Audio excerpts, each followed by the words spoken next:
And welcome in to day 3 of training camp with your Cleveland Browns. You're listening to Cleveland Browns Daily. We're presented by Ballybet, official sports betting partner of your Cleveland Browns.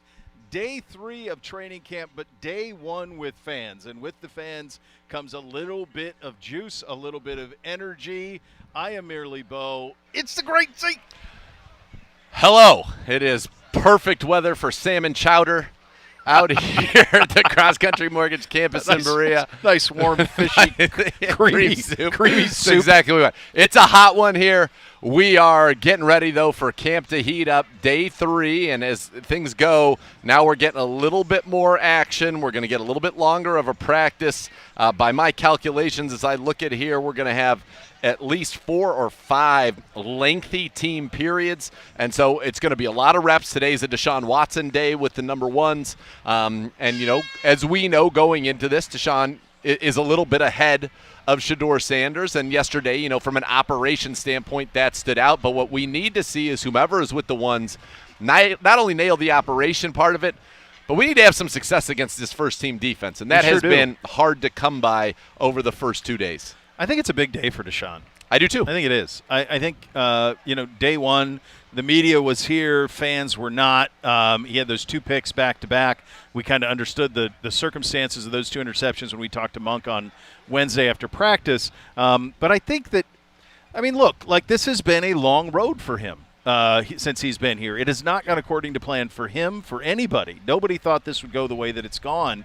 And I think a year ago at this time we would have said to ourselves, well, I don't know if there's a scenario where he ever takes a snap again for the Browns. But this coaching change has allowed for a new lease on life for him. He looks in spectacular shape. He was the better quarterback in spring and summer for sure.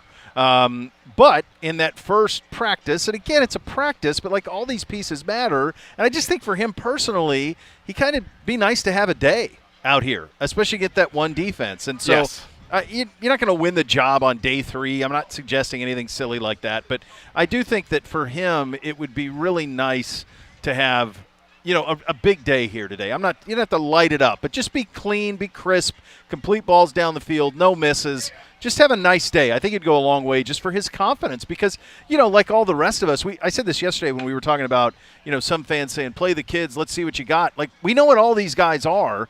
You know what Dylan is. You know what Shedeur is. You saw him for a whole year. You've had him for now 2 off seasons. Kind of the one we don't know is Deshaun because we haven't seen him healthy in 2 years. So he's the one that you kind of want to see what it looks like. You're right, and he is an unknown at this point. And, we've seen both days so far. The quarterback going against the first-team defense has, struggled a little bit. And the quarterback going against second-team defense has completed, 80% of their passes. That's been kind of the way that it's gone, and it goes back to what we talked about with the depth there. But I'm with you. I think this is a big day for Deshaun Watson in front of all the fans that are out here today at the Cross Country Mortgage Campus who came out in the heat to be a part of this today, to just show and get some confidence because we're going to be in this alternating period. We haven't even had the pads come on, right? No. The pads are coming on next week, and then that's when we start to really get more in this evaluation. But I think for both these quarterbacks, it's important. I think from Shedeur's standpoint, the first step is match the operation of Deshaun. Yeah. Match the time getting the play calls out. Match the time getting out of the huddle. Match the time getting everybody aligned right. Match the time getting the motions correct. Because that's right now, he's clearly behind there, and we saw 3 kind of, procedural penalties on the offense with the first team yesterday, and we know that Todd Monken hates it. That's what he calls bad football. He says that makes us look like bad coaches. That we can't have. So today for Shedeur, more than anything, I know he can deliver the football. More than anything, he needs to be that sharp in the pre-snap process and just get in the operation of it. Then let the football take care of itself. So if you're Shedeur, that's kind of the game plan in my mind, is let's take the operational inequality out of the equation for Todd Monken. Because Todd Monken, I'm telling you, if 2 guys are the same and one's getting out of the huddle quicker and one's not having pre-snap penalties, that person's going to start. Buddy, before you read a defense, before you make the right throw, before you do any of those things, you've got to be able to get to the line of scrimmage in a timely manner, be able to make your checks, be able to do all the things that you want, and you can't be up against the play clock all the time. And so that's a non-starter. I didn't hear Todd today, before practice, but just talking to him, after when we talked to him on Wednesday, like I mean, he doesn't call it bad football. He calls it blanky football. Yeah, we can't say it. We can't say it, but maybe we could on the stream. But he calls it blanky football, and like you can't have that. You can't have it. And so you're right. If it's close, that is an absolutely line of delineation of at this point Deshaun is ahead of Shedeur in terms of just operationally getting things rolling. So I think it's a big day for Shedeur too. I just think the other component, it's that humanalytics, right, with Deshaun. I think if Shedeur wins this job, that's easy. All fan base, they're ready to go. If Deshaun wins the job, then there's going to have to be a little bit of the folks seeing it for themselves. Yep. You know what I mean? I think that's a fair way to say it. That's why I think it's important where you've got a couple thousand people here at training camp. You got a little bit of juice. If he were to have a big day here, if he does win the job, then people that were here, people watching on the stream, the people who see all the clips, because the clips can be a little deceiving. Yes. The people who are here are going to see everything. So if he can have a big day, I think that would go a long way in just kind of word of mouth of like, oh, yeah, he looks pretty good. Yeah, look, for Deshaun, it's going to be about everything that happens once the ball is snapped. Yeah. For Shedeur today, yes, of course that part is important, but more important for him is closing the gap before the ball is snapped.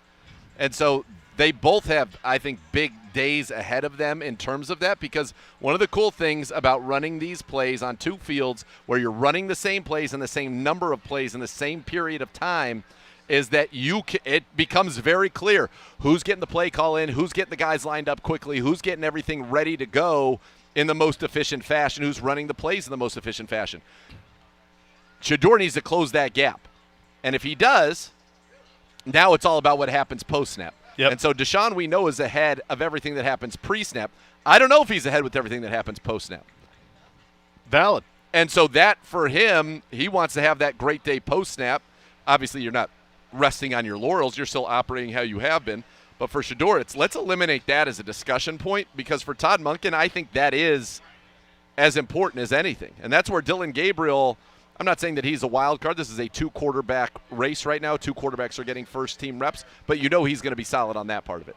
So for Shedeur, let's just eliminate that piece of it as a question or as a clear differentiator right now. And you do that, and then I think it's anybody's ball game, because after the snap, he's made some very, very good throws. He's made some good decisions. His footwork is improved. Yep. His processing is improved. He's worked so hard to be better coming into year two, and it is a new system. So while you say, yeah, we know Shedeur, we know Dillon Gabriel, we don't know any of them with Todd Monken. No, we don't. No. And I think the fact that we're talking about Deshaun Watson tells you that this is a new regime, because I don't think if Todd Monken isn't the coach, if things did not change, I don't think we're even talking about that. No, I think no. I don't think you and I talked about this last year at this time on the show Yep. at camp. Like, a year from now, what does this look like? And here we are, and we're living it. And none of us would have thought we'd be in a situation where Deshaun is in the thick of a quarterback battle, and he is. And he's put in the work. He's looked great all through the offseason, and now it's just a matter of putting it together here over training camp. And then obviously, when we get to the games, that's where the real thing is. To me, this is more just like psychologically for him.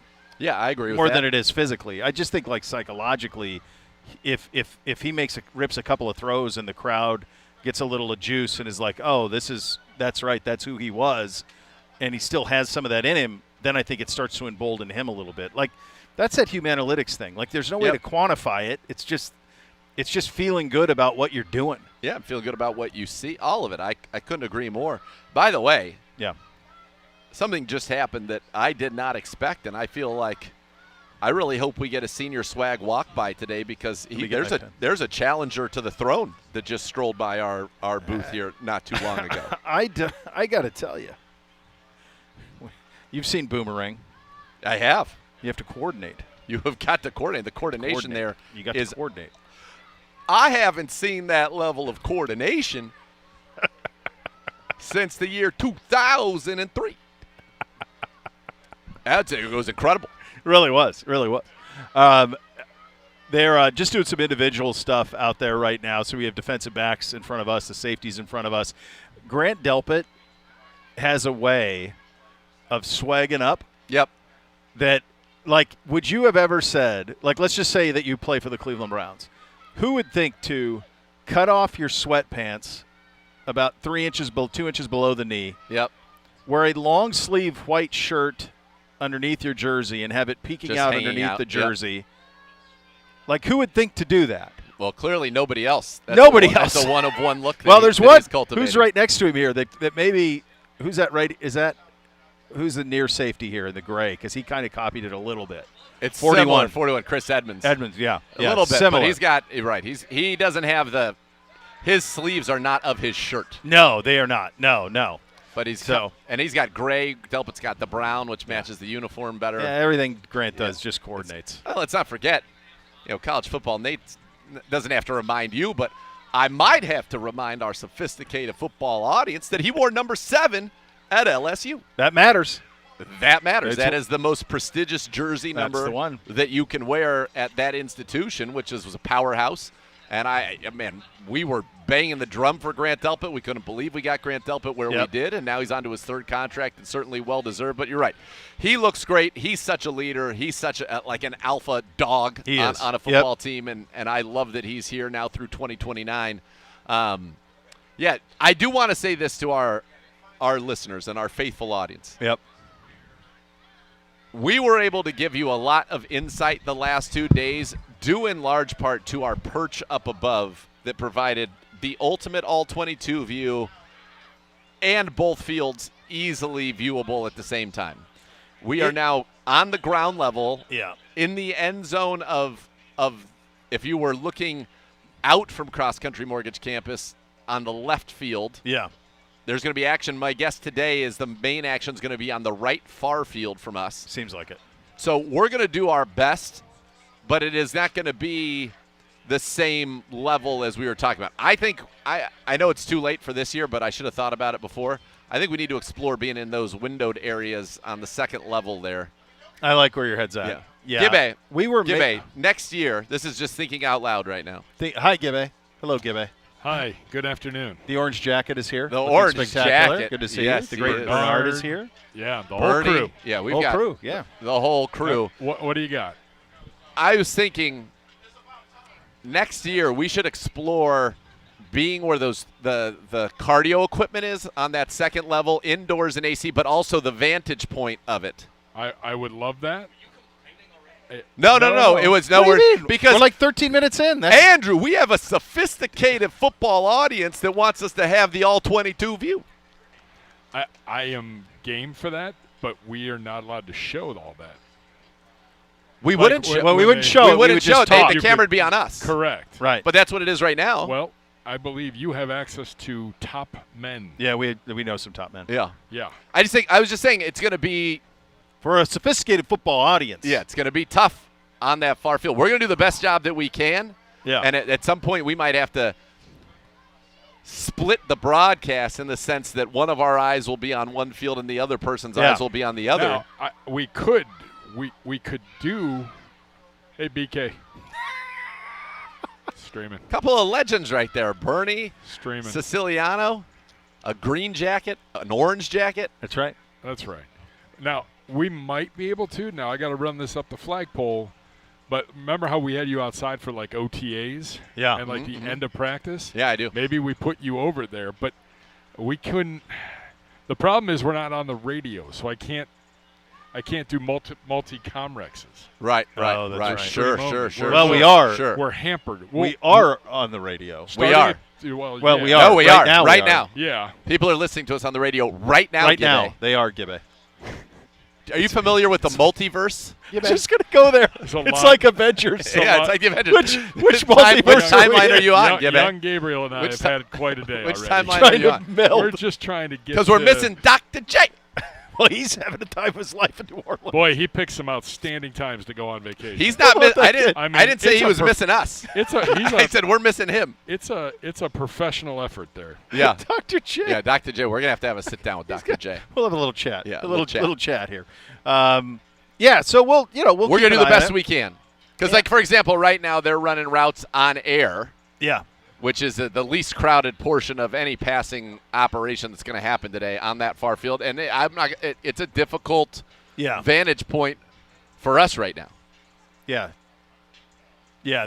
You mentioned really quickly, and I'm not saying he needs to be injected into anything from a quarterback perspective, but 2 practices, Dylan, in very limited reps, has looked great. Yeah, agreed. I mean, the ball's out. He's good to go. Like, everything's really accurate. He feathered a ball yesterday in. This is a guy, remember, he was drafted by Kevin loved him. Yes. He's a third-round pick. Yes. He was a third-round pick a year ago. Shadur's a 5. Yep. A year ago at this time, it was like, wow, is Dylan good enough? And certainly the previous regime felt that with Kevin, felt that he was good enough that you didn't need to have you could move on with him as the backup. Didn't need Kenny Pickett. Who was going to be the starter. Then a few weeks later, they got rid of Joe Flacco. But, like, we were in a position where it's like, yeah, Dylan came along so fast. Now, obviously, things have changed. Shador has the higher upside, and so we're in a different spot now. There's no doubt. But in terms of, like, just being a pro, yeah. I mean, just think about it. He sold his number. He was 8, sold that to Jared Verse. And he's just had a very professional approach to what I have to assume is an incredibly disappointing situation. Sure. That he finds himself in. Sure. Not entitled to anything, but I just, he's handled it all the right, really, really just as the regime change created opportunity for Deshaun Watson, it limited opportunity for Dylan Gabriel. And nobody's being sabotaged. I know that there were times last year when we had 4 quarterbacks and quarterbacks weren't getting reps that there was accusations of sabotage and ill communication. No. Yeah. None of that happened, as it turns out. But I'm not hearing that drum being banged. No, Taylor Green's reps are really nobody's even talking about. No one's talking about Taylor Green's reps. I don't know why. They're not happening. Although I'm excited to see him in the preseason, which is going to be a great deal of fun. But all right, he is going to make your fourth quarters. Oh man, a lot of fun. I can't wait. So my guess is this is going to be. All right, so we're on one field. That's helpful. That's useful. Looks like 7s. Do I see any big guys? Nope. We got 7-on-7. Deshaun out first. Well, I think, and he's going to be with the 1. So we got 7-on-7. Quinshawn next to him. Judy near sideline. Oh, stepping up. Oh, it's kind of a flood. It's a scramble drill. So they're doing scramble drill, winning football, scramble drill. Judkins. And that was the Quinshawn. Nice little ball from Deshaun. So this is a designed. He's got to hold the ball, hop out, and make the play. So it was a 1-rep thing with the starters. Now it's going to be a 1-rep thing with the backups. So that was Deshaun, now Shador Sanders there with the backups and still with those rookie receivers. And I got to tell you something. I got news for you. Denzel Boston and Casey Concepcion need to be getting reps with the 1s very quickly. Shador scrambles out to his right. Linebacker comes up. He throws it into traffic. Incomplete there, looking for Cedric Tillman. But those 2 guys are clearly the real deal. Did they get worked in? I mean, I'm a little, like, I see no scenario how. They started to a little bit yesterday. A little bit. Like, would you be shocked at all if, like, Denzel Boston played more receiver reps than anybody? This year? Yeah. No. I mean, he's unlike the other 3. He's 6'4". That's right. And he's a dude. Like, he's a true X. He's a true X. I just think you're always going to want, him on the field. All right, Dylan Gabriel with the 3, scrambles out. He checks it down, hits it to Raheem Sanders, and a big hit to dislodge the football. Winston Reed laid the boom on Raheem Sanders. We're not tackling to the ground here. He was sideline to sideline. He was. That's what you need. You got to have it. Linebacker. You're going to play in the National Football League. So no reps for Taylor Green there. It was just the 1s, the 2s, and the 3s. Jimmy Haslam and J.W. Johnson there taking practice in the middle field. They will speak with the media later today, which is a big deal as far as I'm concerned. Yeah, get a little bit of an update on where things stand. And all right, so here's Deshaun back in it. A little bit of a out peel to the left. The old reverse pivot. Get your arms square. And check down Casey Concepcion. So there he is. There it is. There you go. We ask and we shall receive. Well, how about it? So so we're still in the scramble drill mode. That time Deshaun took kind of a reverse pivot, rolled out to his left, got his shoulder square and hit KC underneath for a little gainer there. So now it'll be Shador up out of the gun. Denzel Boston is near side. Yep, there he is, near side. So there's your scramble Shador there. Scrambles, Boston. Nice route there. So he runs a quick out there. It's not there. Shador scrambles out. Boston sells getting up the field, gets into the defensive back, breaks it off, comes back, makes himself a target for the quarterback, and catches the pass right there from Shador Sanders. So good job from Denzel Boston, good job from Shador. And again, this is, yes, it's happening at full speed, but this is this is a drill. And now if you're the defense, you don't want to let anybody get open. You want to plaster, as they say. And if you're the offense, you want to make sure you give your quarterback somewhere to work. Dylan Gabriel rolls left, his natural throwing way, gets it out to the right, and it appears incomplete based on the reactions of the defense who went like this. Yeah, that's what that means. Incomplete. Incomplete. We haven't even seen Swag yet. No. I haven't seen him in like a week. I think after what we saw earlier, we need to see him. Yes, The to see people if need he's to up to see speed him. on it. Oh, my. Needs to see if he's up to speed on it, man. Oh, my. Got to have that in there. You said it, brother. Where are we headed to now? Training camp brings out the best in everybody. It All really right, does. So, It really does. So we're going 2 fields. This is what we like to call, this is perfect operation. So in this moment, you're going to get the starters on one field, which is the far field with Deshaun Watson. You're going to get the second unit here with Shedeur Sanders, and it's going to be play call, in and out, lineup, snap, and then the play is going to be dead. So this is about the operation. So to me, this is an important period for Shedeur Sanders. They're going to be on 2 fields. They're going to be trying to go at the same pace. Now, Spencer Fano, he is back at left tackle with the number 2s today. DeJuan Jones is the left tackle with the number 1s. From our vantage point, it's very difficult for me to see who's at center and right guard. Yeah, I can't see it either. My guess, if it's mirroring day one, it's Elton Jenkins and Tevin Jenkins. So Deshaun's got him out of the huddle already. They're lined up, play snapped, and they are off. Shedeur calling the play as we speak. Gets him out of the huddle. And he's got Boston and Casey Concepcion with him. Yeah, we've got a wall of large humans in our way. The great G-Man doing God's work. Yes, he is. So Deshaun, again, crisp, the pace, very crisp on that side of the field. So just for perspective for the audience, on the far field with the 1s, Watson is about ready to snap the second play. And has. And so, meantime, we are still in the huddle on the second with the 2s here. Right. And those are supposed to be, we learned this from Todd, these should be almost boom, boom, boom, boom, boom. It's supposed to be boom. at the same time. Same time, yeah. Yep. And you're to the point now where you're a full play behind and then potentially more as they're over there. Oh, hello, Mr. Orange Jacket. Hello, everybody. I wasn't waving to tap me in. I was waving to commend the two of you. Good afternoon to you both. Good afternoon good to to see you. you. Your ability, Nathan, to call the far field with people standing in the way at field level. This isn't up high No. like our perch yesterday or in a press box as we discussed. This is at field level across a second field. That's right. Like I got LASIK. I need LASIK or Yeah. I need contacts. I'm Yeah. right now without my glasses. I use prescription sunglasses. Yeah, That's how I can see it, don't. yeah. These are not prescription. Yeah. I will say God that bless you both. it's more of a challenge now with Luke Whippler. With and Luke Whippler's some big behind. offensive linemen Yes. right in the way there. Aaron Anderson, not a large person No. at 5'8", barely. He But But this is what we talked about a little bit yesterday. Like they're a full, almost Yeah. a play and a half behind Right. on the 2 field than they are on the 1s.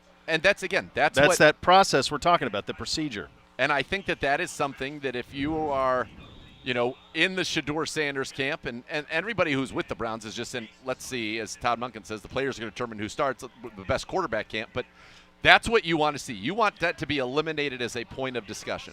Yeah. You want to see those things going bang, bang, bang, bang, bang. Everybody's doing the same. And yesterday, there were the 3 pre-snap penalties with the 1s. That did not happen. Now, Deshaun Watson was not sharp after the ball was snapped in that first practice with the 1s. But he was very sharp before. So that is going to be, I think, again, if you're Shedeur, that's a gap you want to close and then let everything that happens once the ball snaps speak for itself. And if you're Deshaun Watson today, that's where you've got to be better. You've got to be better, while you are throwing the football once the ball is snapped. You're a full play ahead now, about ready to be 2. Yeah, and I will say, yes, Deshaun his pace is even quicker, but Shadeur's pace is quicker today. It definitely He's getting in and out of the huddle better, and so that would be, from my standpoint, that's encouraging. That is something very good to see. You know what else is good to see? 1-9. That's right. How are you, buddy? Great Bernie, to see you, Bernie. Awesome. legend. Awesome to be with you. I feel like a fan here listening. It was so hypnotic, your description of the quarterback battle in the 1st You're segment. too kind. Well, let's talk about What do you that. make of this, Bernie? This procedural stuff? How these are supposed to be running basically the same time, and is there anything to it? Or are we reading too much into it? No, we're definitely not reading too much into it. It's something that I find really creative of Coach Monken to put both the ones and twos on opposite fields like that, and see who has that process and procedure down pat.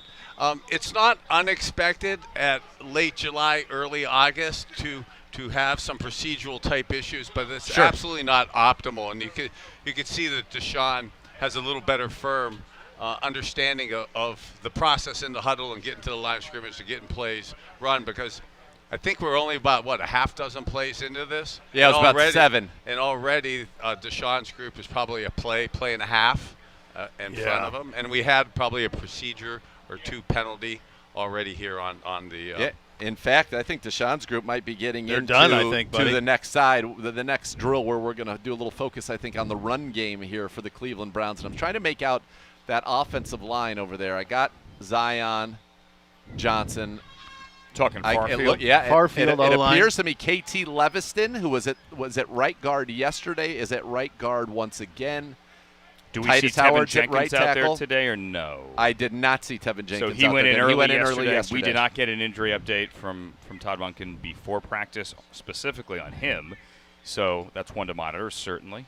Hey, I've been speaking of the offensive line. I'm a big fan of DeJuan Jones. You guys had mentioned that they've been trying him out some at right guard. How's the guard experiment gone? That has not happened yet. More of a hypothetical. It's a hypothetical, but they're already on their first play on the far field there. Deshaun Watson under center, fakes it, looked like a little run. It was kind of that fake out to the left, and then you turn around, give the quick little inside handoff there to Quinshawn Judkins. This is going to be very difficult for us to tell you accurately really what's going on unless we can get move, guys. Do we have the wireless for young Gabriel? You want to do a walk and talk? Malachi Corley. Malachi You get Corley. everybody to back Yeah, up there. Yeah.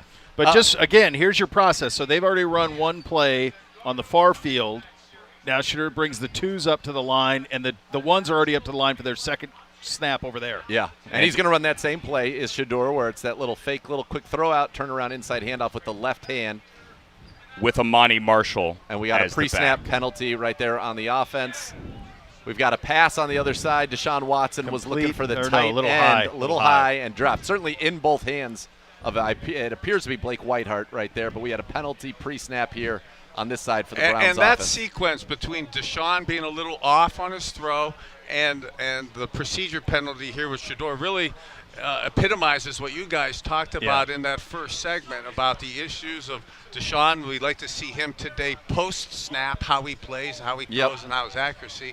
And kind of Shedeur, we kind of want to see more emphasis on the pre-snap, getting in and out of the huddle, understanding the play, understanding how to get the motions and shifts, and then not having pre-snap penalties. Yeah, Shedeur did just complete that exact same play that Deshaun ran over there. A little low, but caught.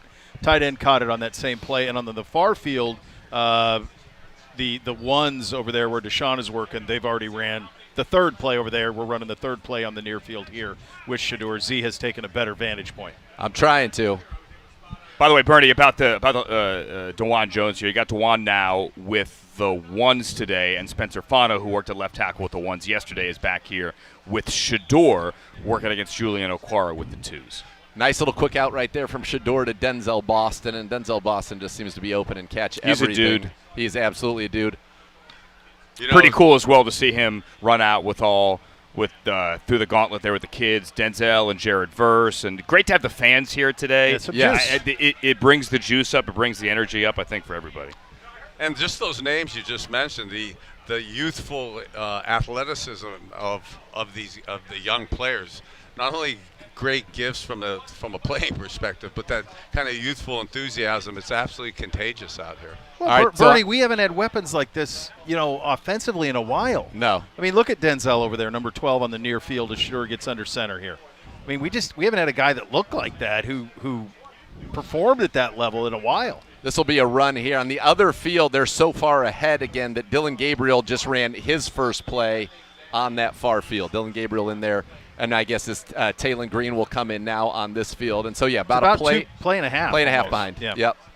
Dylan looked good yesterday, by the way. Yeah, we And said that. and We Todd said- Monken said the same. He was asked point blank. He's like, "You look good." I thought you looked good. Yeah, he's playing. He's done well. I actually talked to him on my way to the cafe where we had a very nice Korean barbecue chicken today. I had that chicken. I What a will say, delight. I thought It was fantastic. a real delight. Let me echo that too. Yeah, they know their way.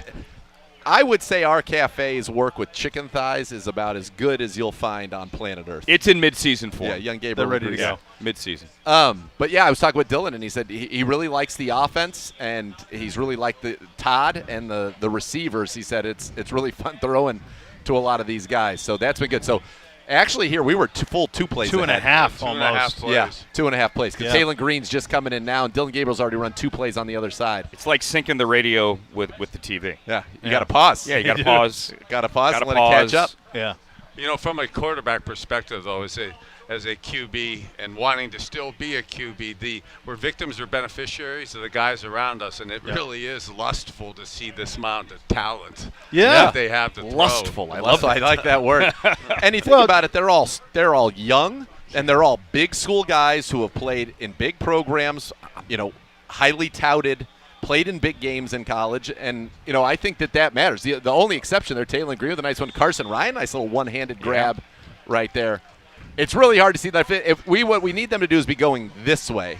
Yeah, we you need have them a to be going, chance. flip it around, and everybody stand behind the play. Gibbe, can you get on that? Looks like Deshaun back with the ones on the far field as the ones. Yep. Yeah, you're probably at least 2 plays ahead. Yes. So far field, Deshaun back over And there. I just want to say that DeJuan Jones, as Andrew pointed out, that's a hypothetical, but I do think there's a feeling in this building that if he is one of the 5 best offensive linemen, the fact is they drafted Spencer Fano to be that left tackle, that if he is one of the best 5 offensive linemen, let's get him on the field.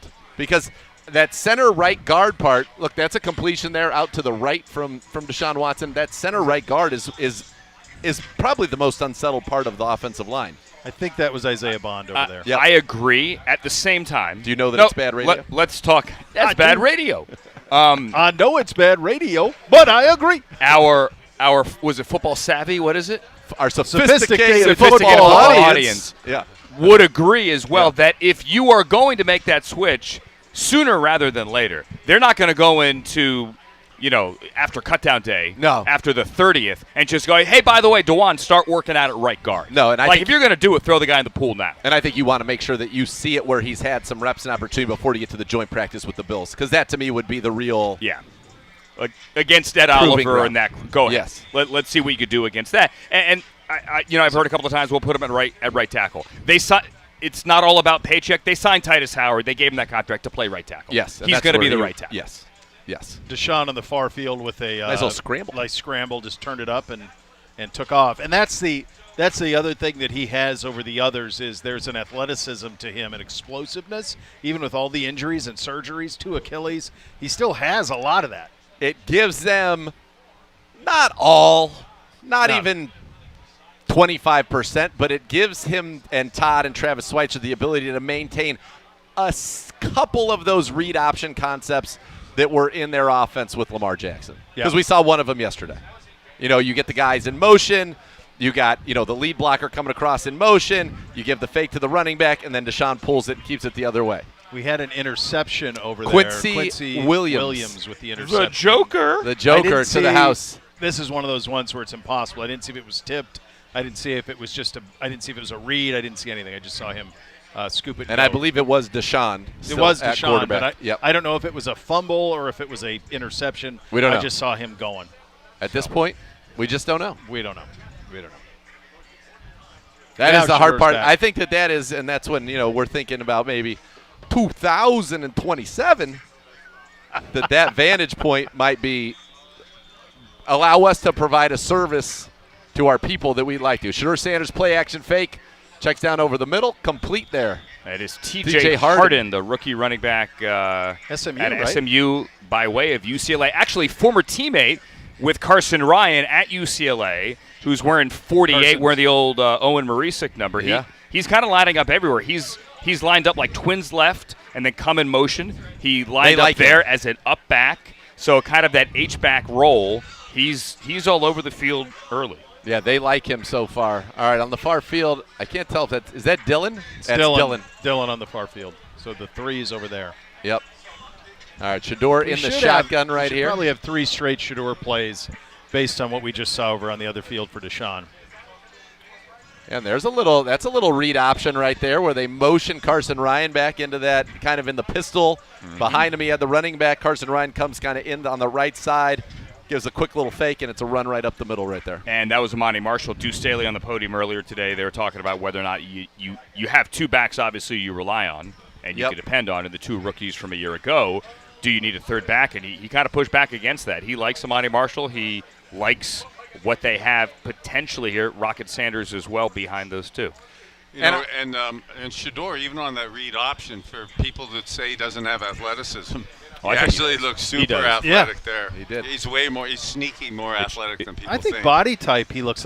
Just body transformation. He's leaner this year. Yeah, he is. He All just right, looks under good. center shotgun. He's got Concepcion running a little hitch. Swings it out to the smaller running back from. Why do I keep forgetting? Devon Booth from Mississippi State. That's right. That was the Turf Former Monster MJ got Emerson. him. Yeah, Turf Monster Yeah. got him. He's a fun. His highlights Fun. are very fun to watch. He has a Yeah. couple where he can kick the Jets on. Not a big guy. It was nice watching Shador there, too, on a play-action pass, looking down the field to quickly kind of get into his check down there. Yep. You got to go read high to low, right? Yes. As a quarterback, got to read high to low. He did that as a good job there. So, Bernie, Shador's wearing a camera, and obviously all the quarterbacks wearing cameras on top of their helmet. How beneficial is that for the coaching staff, A, and B, had some pre-snap movement there, left guard moved early, and B, how much would that have helped you? So, here we go again with the pre-snap penalty with Shador, and that's you want to have these problems on July 31st and August 1st, That's right, sure. not a month from now. But I would have loved to have those cameras on the top of my helmet. Yeah, for the coaches, but it is self-teaching to us quarterbacks and eye manipulation of defensive guys, especially underneath zone coverage, and being able to walk the weak safeties and strong safeties into certain positions. That I would actually, from a quarterback perspective, be watching that about every day with the QBs, and they should be doing it, and I'm sure they're doing it a lot themselves, just to see what they see that they were looking at. Because you think you're looking at one thing, but when you really see that on a camera, it's different. Bernie, have you been up there right here in the virtual reality room? I have not yet. It's crazy. It's very cool. How Have you guys done it? And I've been up in there. Okay. Yeah. And for people who say that stuff's not game-like, that stuff doesn't help, I am on the other side of it. I think that from a practice standpoint, from a decision-making, the virtual reality of that is massively helpful, just like the camera on the top of the helmet. One thing I wanted to ask you about is, talked to Grant Delpit yesterday. Mike Rudenberg coming from Atlanta, and in Atlanta they did a lot of disguising pre-snap. And they show single high, it ends up too high, or they show too high, ends up single high. And yesterday they had one where they were showing single high. They had Rocket Hickman in the post.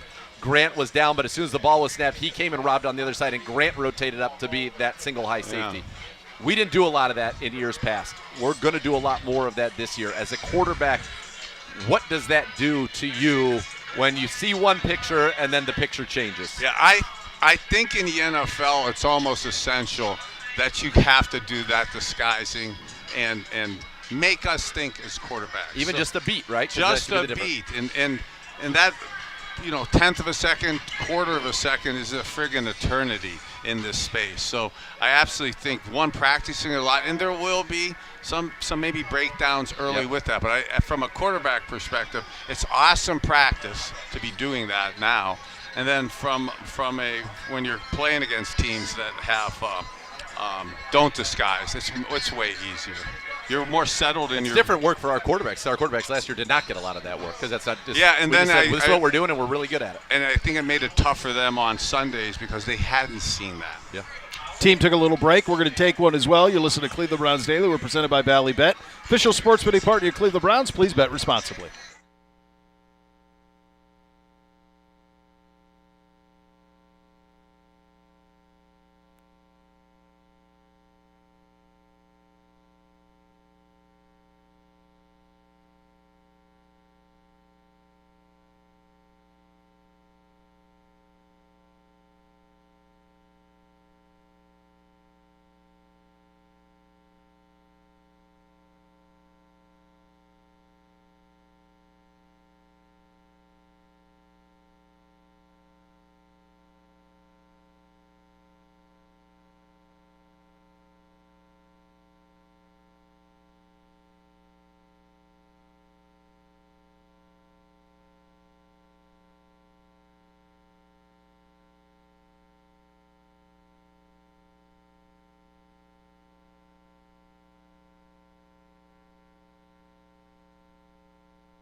Kickoff to the 2026 regular season just around the corner. Get your seats for back-to-back early season home matchups, including the home opener against the Panthers on September 27th and a primetime matchup against the Steelers on Thursday Night Football August 1st. Visit browns.com/tickets now as we are back, and I think heading for a team period, my friends. Mr. Zagura is here. The Orange Jacket, Mr. Siciliano, is here. And then, of course, royalty as Mr. Kosar is here joining us as well.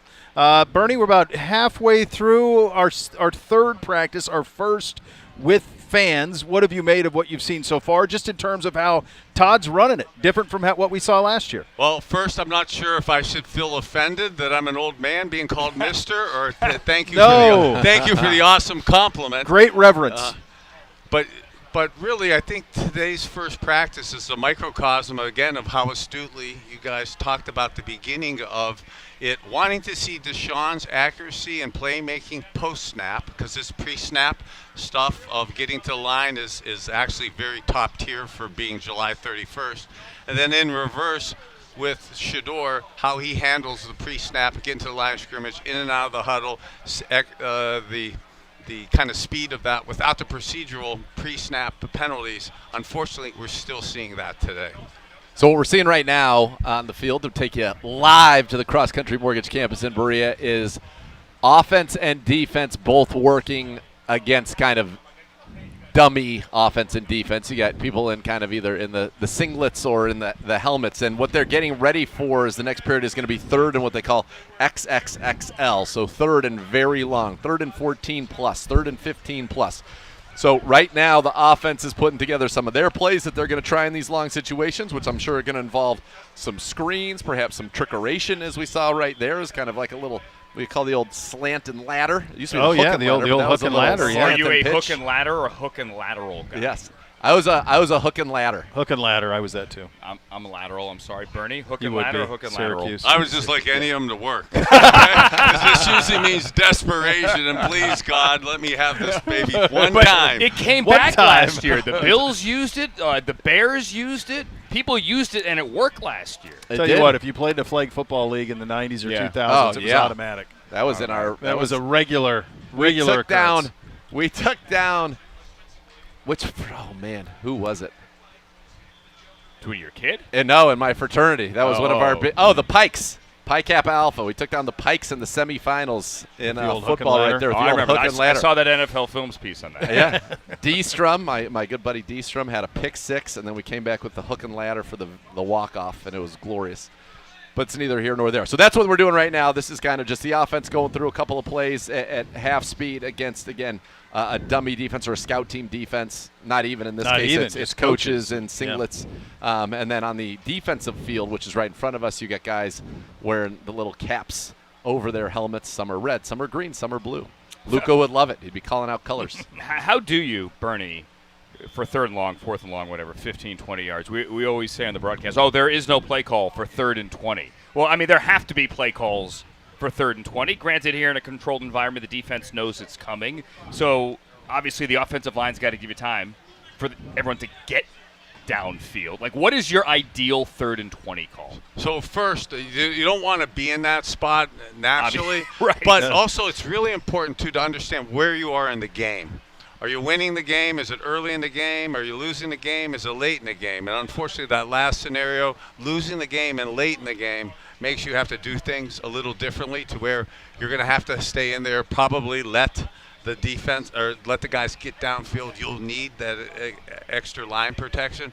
But typically, this is, and again, in the Marty ball and my history with game management, it's really playing field position. So typically, statistically, you're less than 15% to get the success rate to get the first down. So don't make another bad negative play. Don't go backwards, and try to get part of it back. So that's what we're seeing. Some of the kind of tricky plays, the hook and lateral there.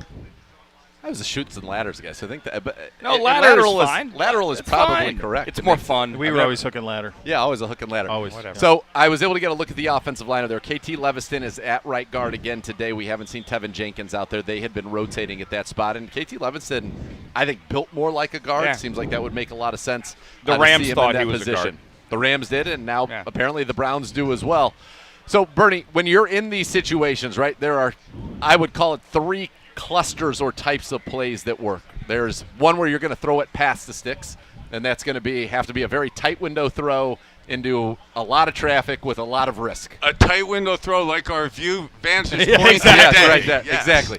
Then there are a variety of throw it short of the sticks. You're throwing it underneath and trying to get a block, trying to make one guy miss in space, and trying to pick it up with your legs. And that can be not only kind of throwing a slant, it could be throwing the slant ladder, where you clear 3 guys out, run the drag underneath, and have them be lead blockers, or it can be a screen.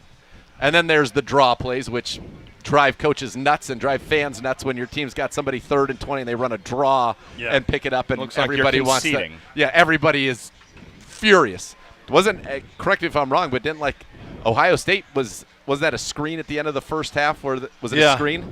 Yeah. In a situation where they needed a lot of yards. They and worked. Oh, yeah. So when you go through those as a quarterback, you were saying, kind of thinking field position, your ideal is to get it, throw it short of the sticks, but with a play that has a design to be helpful. For example, there, you're running a little angle route off of the slot with Isaiah Bond that's allowing linemen and blockers, tight ends to get up in front and have a wall, and he hopes to navigate through that wall. Yeah, absolutely. Our quarterbacks our favorite friend is rack, run after catch, and creating, whether it's clearing people through and bringing the receiver like Isaiah Bond with speed underneath it, or a little angle with linemen down the field. Absolutely, that's optimal in today's NFL with pass rushes the way they are, trying to hold a protection for 3.5 seconds to get the guy past the 1st and 10 sticks, 20 yards downfield, tends to be in those seamed areas where they're tight window throws. I like making them, but that's high cost, high reward, high cost with those. You see so many teams now trying to pick up like that 16, get into 4th and 4, quick count, get them to jump. You just want the opportunity to keep playing offensive football. And we've become so much more aggressive. Bernie, you're right. When you played, it was all field position. Now so many teams go for it on 4th down. We don't know how Todd's going to do that, by the way. We lived in a world with Kevin where, he was always going for it for 4th down. It'll be interesting how Todd handles that. But I think you're what an astute observation, Bo Bishop.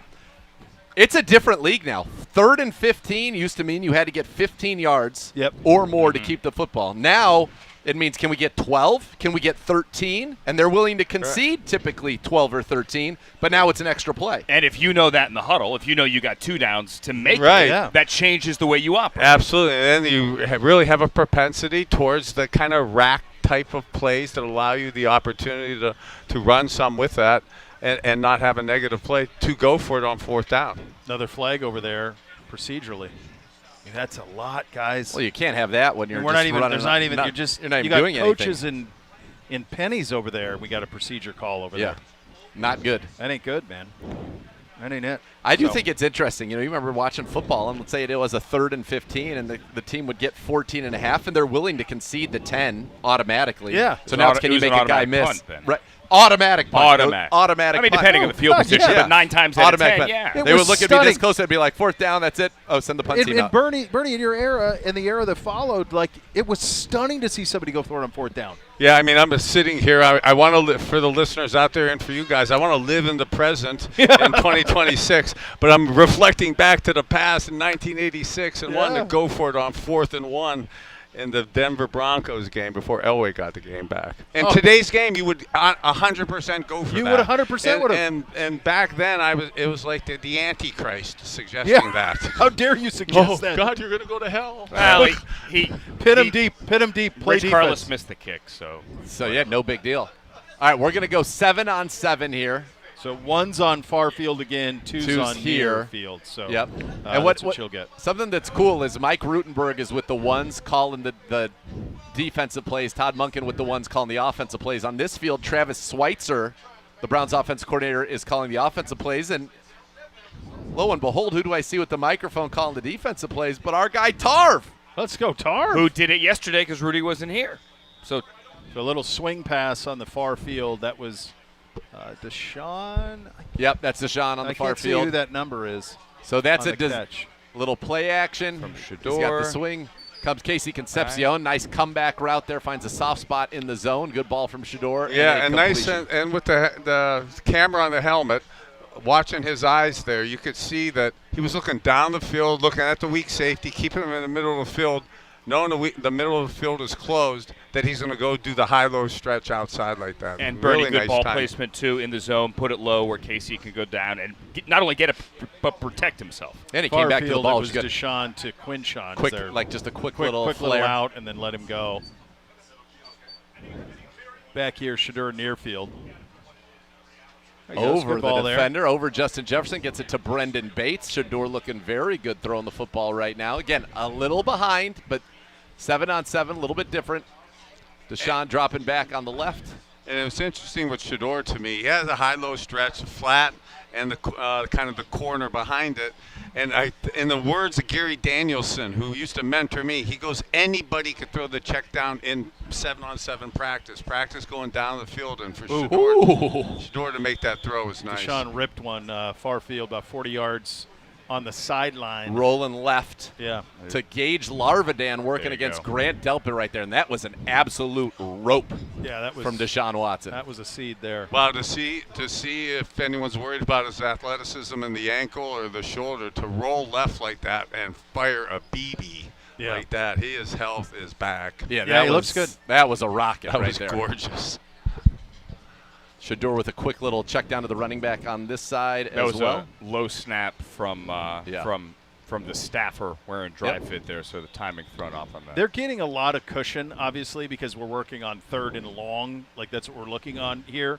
But at the same time, this is by far the best the first-team offense has looked against the first-team defense. Yeah, that's just Today in general, not just here, but just today throughout the day. Yep. This is the best that it's looked. That ball hasn't hit the ground so far for either of these quarterbacks in this 7-on-7 period.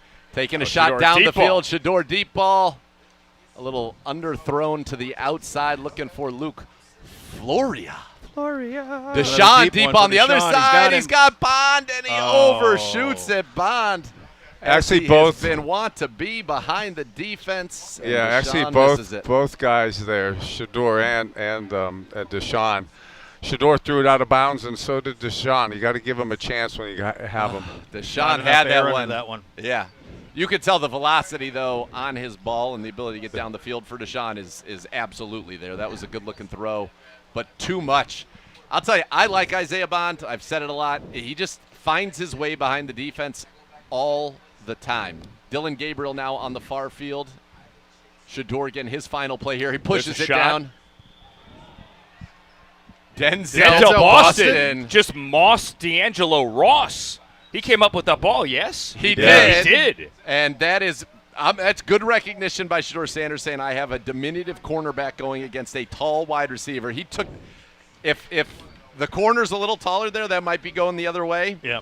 Denzel Boston, that's what he does, though, and that's great recognition. It doesn't matter. The corner isn't taller. Great recognition by Shador. And in that case, Bernie, just give the big fella a chance, and he goes up there and makes the play. But when I go back to it, this is why I am concerned very much about what's going on at the cornerback position behind Tyson Campbell and Denzel Ward, because we saw this in the OTAs. We saw this in minicamp. We're seeing in training camp. If you get one-on-one with our other corners, whether it be Trey Avery, whether it be D'Angelo Ross, and it's Denzel Boston, it's Concepcion, it's Bond, it's Judy, it's curtains. That's a 7-inch difference in height there. Since I have this new lease on life and I've come back, I in my head still think I'm the young quarterback. I love Denzel Boston. Yeah. Okay? Yes. That guy is a man Get in out line. there. So Absolutely. So for Can't our get in line. listeners, Yes, agreed. out there, that the catch was special, but he just we were talking about it beforehand.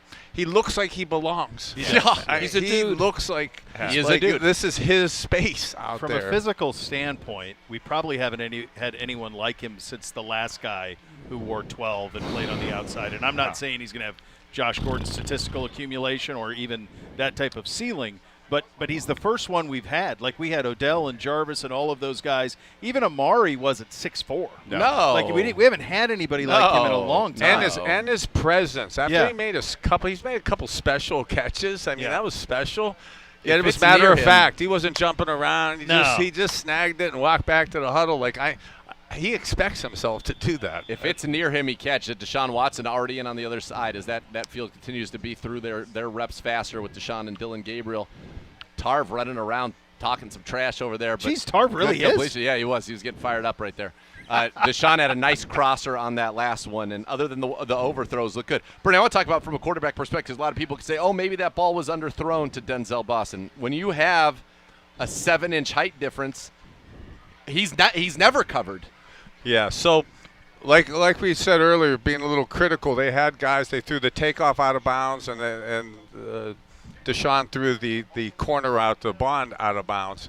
So if you have a guy, you don't want to overthrow him, but Shedeur did underthrow him. But when you got a guy like Denzel Boston who could make a play, you'd rather underthrow him. Yeah, give him a chance. Absolutely. By the way, on the other field, Deshaun Watson just threw a dig, about probably a 15 to 20-yard deep dig, absolute frozen rope right there.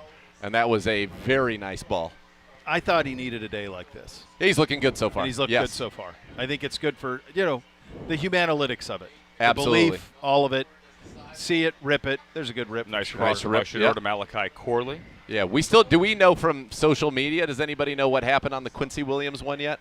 I haven't seen it. Let me look at the socials right now. Deshaun completing one to Jerry Judy underneath on that. It's good to see Judy get going. He's the first couple of days a little quieter for Jerry Judy. It's pretty easy to talk about Boston. It's pretty easy to talk, obviously, about Casey Concepcion. Bonds had some nice catches. The other guy I want to see get going, and I haven't really seen him out there yet today. And maybe he would be on the far field, but I don't know that I've even seen him in routes as Fannin. So maybe they're easing Fannin back in. According to our Browns media, contingent online, Harold Fannin not here today, excused for personal reasons. Well, that's why you haven't seen him. Go. Look at Casey Concepcion went up and got it. climb the proverbial ladder. Heck of a catch right there. With a nice ball from Shedeur Sanders. It really was. Don't you turn me down when I get excited. He about popped it. Got me excited here. Young G-Man goes, he's peeking. I remember my first time on the mic. Hey now. Listen, right now you're batting 500 turning your mic on of late. It wouldn't be a training camp without you two bickering. It's all I want. This in and of itself is a show. Oh, absolutely. It's a great show. Casey did that Like yesterday, Latte too, Larry though. and Mocha Joe. It is. He did that yesterday, too, where he climbed the ladder and went up and got it. He's looking He's great. high-pointing the heck out of it. Great ball from Shedeur right there. Both of these quarterbacks, post-snap today, so far, best day for the quarterbacks, Yeah, absolutely. in my opinion. I'm, by the way, looking at a video here of the Denzel Boston catch over to Angelo Ross. Ross gave it an effort. I mean, he left his feet, and Denzel Boston watched that ball. Yeah, watched that ball into his hands. And like Bernie, you said, calm body language, got the feet down, looked down, checked the feet, acted like he had been there. I'll be honest, on rewatch, that was even a better ball from Shedeur Sanders. Yeah, it than I was. It thought wasn't nearly at as underthrown first. as we thought. No, what made it look underthrown is the fact that Ross left his feet. Yep. Yeah. No, that was a very good ball there from Shedeur Sanders. Shedeur Sanders having a very good day. This is what we want. We want a competition where we're like, both of these guys are good. Who are we going to go with? Yeah, Do we know the competition where Quincy one? You looking where for guys it? are making plays. Yeah. Yep. Where both teams played hard, but, man, both teams played hard. That's right. So it was an interception, obviously. I'm trying to from get both I'm looking at speed. Quincy. Let me find Here it is. Yeah, He just undercut it. Didn't see it. Didn't see It's it. a nice Yep. play by the Joker there. So from a Deshaun Watson standpoint, obviously that's a bit of a demerit. You can't have those picks. But he's made a lot of very good throws today. Yeah, I think his best day by far. Yes. Throwing it. He was good yesterday too, but this is the best anyone's looked against the one defense. Correct. So Correct. far. Correct. I as an eternal optimist and want to manifest positivity. That's right. That it is an excellent practice and quarterback play so far, but it is still 7-on-7. Yeah. Yes, it should be good. Right. It should 7-on-7, you should be it winning. It should be. So the D line, I'm looking forward to seeing him maybe Dylan in the Gabriel. upcoming pack. Stuck that one in there, didn't Yeah, he? it's a practices. nice dig to Cedric Tillman, and that just speaks to our wide receiver depth. A year ago, Cedric Tillman, your opening day #2 wide receiver. This year, fighting to make this football team. Come back there. The way Shedeur he comes to back to Denzel the ball, Boston. Bernie, Yep. quarterback friendly. We talk about that all the time. You love that. The attention to detail, how you do little things, how you do all things for all the young receivers out there. How you come back to the ball And make yourself catch it available. in the hands and Yeah. make yourself available. Here's the reality. Quarterback's best friend. What we do against the ones is very noteworthy. I'm sorry, and what we do against the twos is not as noteworthy because Denzel Boston and Casey Concepcion are on another level They are on than what they're going against. Yeah. Yes, and so it's the quarterback working with the twos should look good. And this is, to me, if I'm watching this stuff. By the way, Taylor Greenbelt. Oh, baby, outstretched. Oh, he put it out there. Oh, that would have been nice. To the part of our receivers looking so good that actually I would caution people, and if I'm the quarterback, I would really want to play with the second-team receivers against anybody's second-team defense. But they're feasting, Bernie. I do think that this has to, if this trend continues when the pads go on, because that's how That's football what I is was played. about to ask. Yeah. If this trend continues when the pads go on, I believe that we will be compelled to bring in cornerback help. Yeah. You may, yeah. We've been talking about it all. Oh, season. Taylor Green. Oh, you He's can't. got a cannon, but you got to put it Scattershot a on. You little got to bit. put it on your guy. Hold on a second. You got to put it on Hold your on guy. a second. 100% that should have been caught. Yes. That was, we went up there and Aaron didn't Anderson, really want to go up the there. receiver's 5'8". I understand that, But yes, it should be caught. we're not even hitting right was now, a nice so don't ball. worry He's about so that. tall that the ball didn't even really have any arc to it. Correct. No, It that was just just went a rocket. Casey Concepcion catches that ball. There was not an attempt made to catch the ball because I think he knew that he was going to go up, but we're not in pads. Nobody's hitting. Nothing to worry about. Yeah, that's not what you really want on film. No. Yeah. Turn No, it down and jump ball. No. He's going to want to But go that's after that. to that kind of out takeoff that Taylor Green just threw. The helmet camera really would be helpful for him there because you want to stare down the out like they did, but you also want to get your head up to the middle of the field to keep the safety To in the hold middle him. of the field so Right. you could hold him there. So he stared it down a little bit, which had the safety lean in too quick. That's you only get that from the great Bernie Kosar, folks. But that's a good teaching tool now for coaches, having that camera on the top of your helmet to be able to coach him up. And again, it's July 31st, so for You know what I've always round quarterback, We're going to get some good ball here, by the way. It You know looks what like I've we're always headed wondered, into- by the way, Go is ahead. do teams that don't have stripes on their helmets, do those quarterbacks have an advantage? Because defensive backs are taught to watch the stripe, That's a great right, question. Bernie? Yeah, I really used that as my advantage too, because I threw sidearm, would look straight down the field, and then keep guys because they would be looking at the stripe of the helmet. Got some ones versus ones. Maybe that's on the why far Joe Burrow's field so now. good. Joe Burrow does a great job. Well, he his doesn't- helmet no is- stripes. His helmet is No nothing stripes. but stripes. Side they're Right. horizontal. Sean hit Quinshon on a little out of the backfield play over there. They're doing some 11-on-11 stuff on the far field now, 1v1s. There we go. At least we have an opportunity Now we maybe can to see a see little it. bit. Yeah, move them there. Move these guys. You Get got we need to. Where's Jerry I think we're- Glanville? I We think need we're to good. get you got that coach. Dewan We're at left good right tackle, here. No, we're good right here. Zion at left guard, Elton KT. Jenkins Yep. at center, KT Leviston, and Titus Howard on the right side. So this looks like they're in second down and about second and long here. It's a second on the down thing, and it looks like good at least 15. Inside handoff, Quinshon. Ooh, boy. Ooh. Oh boy. He ran into Easy, track. Yeah, easy. easy. He, Oh, boy. Feet got tangled up a little bit low. He bounced out of it, but hold your breath. I will say the offensive line's defensive linemen, when there aren't pads on, really put the pressure on. Well, us. they have- they they have go the full. advantage. They go full bore. So it's not uncommon for defenses to be drastically in front of offenses this time of the year, and until the pads come on, it's going to be tough for offensive line and 11-on-11 to look effective. Yeah, When do we have pads? When's our Monday, first I pad day? Is think. it Monday? I think it's Monday. It's definitely early next week. Yeah, Monday or Tuesday. Deshaun play action, deep drop. Gets it out Little underneath. screen. Little screen there to Rocket Sanders. Quincy Williams says, no. I got you right there. I like what Quincy Williams has brought to this He's football got a team. lot of bounce to him. By the way, little detail from quarterbacks. He's the one who hit Bake in that game Yes.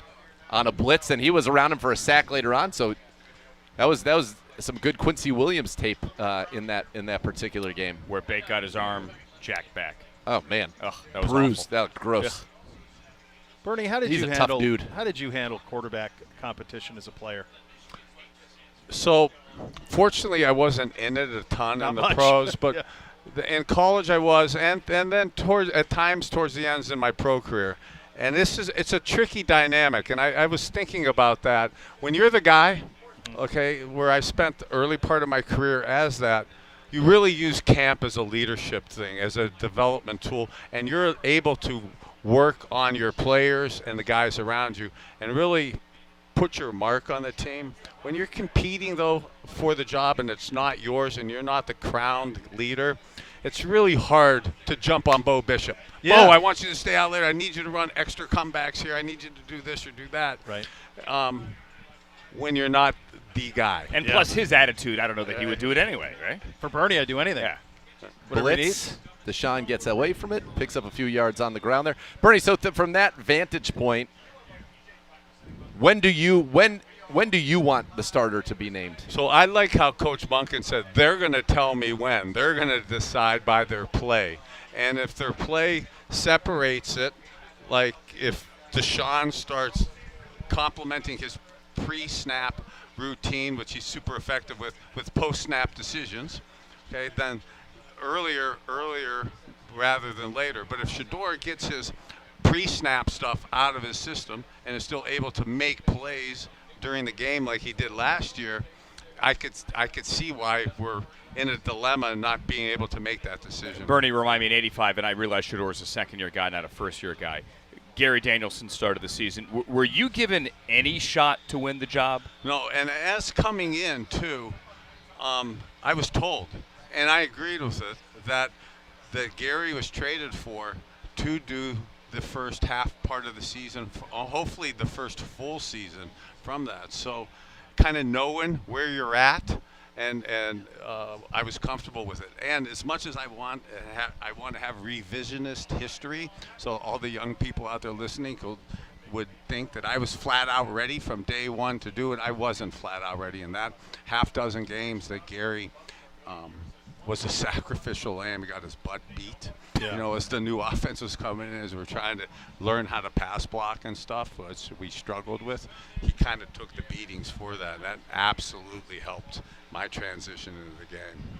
By the way, that was a sack there That was a for sack. the defense. That was a jailbreak to Shador Sanders. On the last one, Deshaun Watson stepped up and ripped a nice ball to Blake Whiteheart over the middle for a nice gain. So they're doing a little bit of a blitz period here. New offensive line coach, and so and a new defense. So there are going to be things that certainly these guys have not seen, certainly haven't seen together. And right there, the defense was in the backfield on Shador Sanders. You mentioned Blake Whiteheart. Can I ask a tight end question? You may do whatever you want, Bernie, Mr. let's say this team runs a lot of 12. Who knows?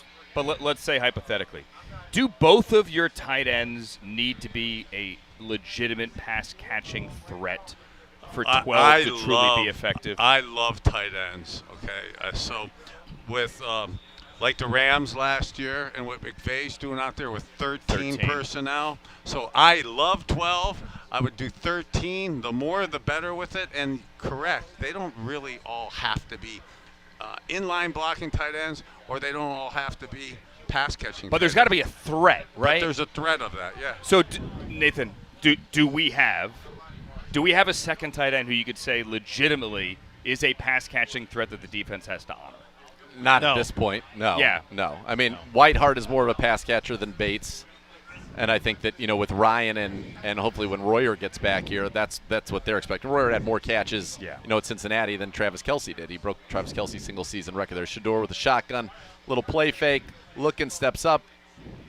Nice ball. Denzel Boston. Of course, Denzel Boston. What was the play I before almost- that when you Denzel threw your Boston. hands up? Oh, That it was was a long Armani run. Marshall I through a missed hole, and he was gone. He's Your gone. guy, Armani Marshall. And I think that's an interesting battle. He talk about people who came back looking different than they did last year. Armani Marshall would be at the top of the list for me, and had just burst right through the hole and into the end zone. I Nice think ball it's from Shador almost there. to the point, guys, where it's like you almost have to, because of our situation at secondary, you almost have to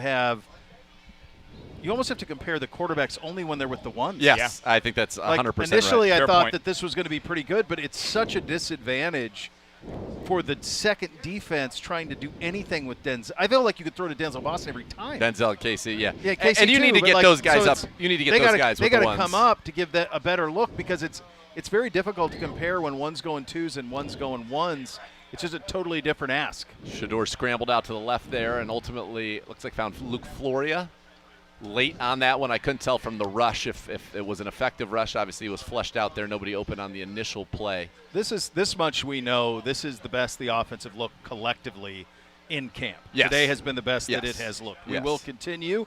You're listening to Cleveland Browns Daily. Of course, we are always brought to you by our great friends at Ballybet. Proud sports betting partner of your Cleveland Browns. Please bet responsibly.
right to it we go. Mearlybo, the great Z, the orange jacket, Mr. Siciliano, and the great Bernie Kosar. And as we came on air, Jerry Jeudy with a snag out of the air.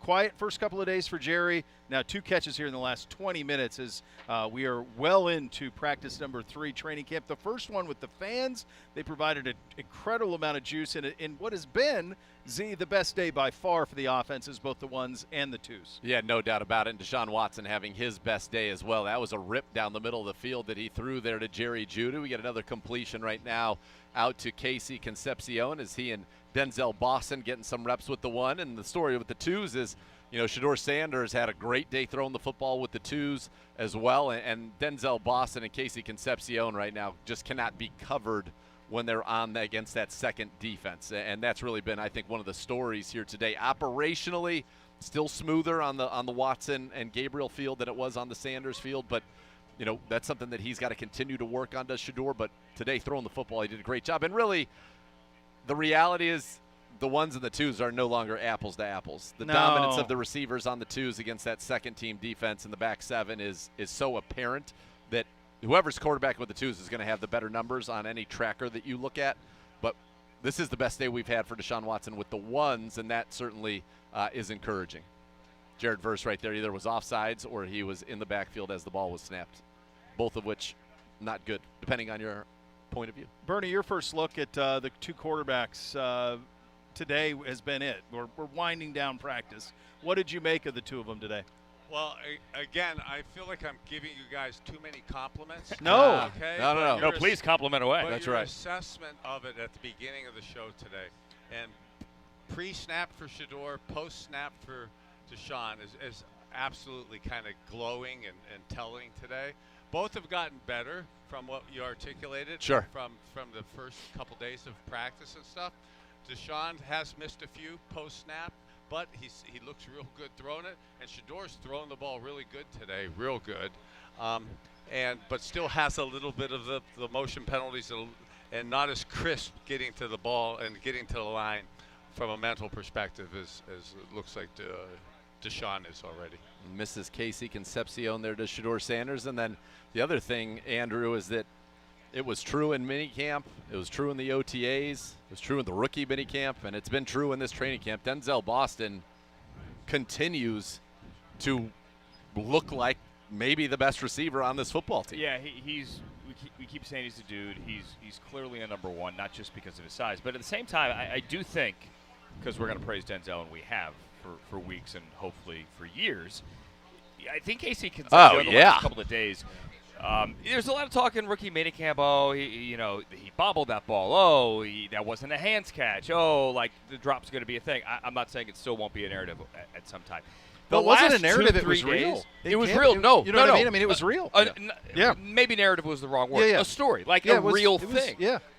Like the last 2-3 days, he looks like a polished pro. Oh, absolutely. And he climbed the ladder, made that earlier catch. Go ahead to the X, or the Browns are going to tweet it as well. Like that's out there. That is a middle of the field. Granted, no one's getting hit. Middle of the field, climb the ladder, come down, protect the body, protect the football. I mean, that is the catch. He had this catch on the sideline yesterday as well. And we haven't even seen him in the return game yet, where he could potentially give you your biggest immediate impact, something this team has lacked.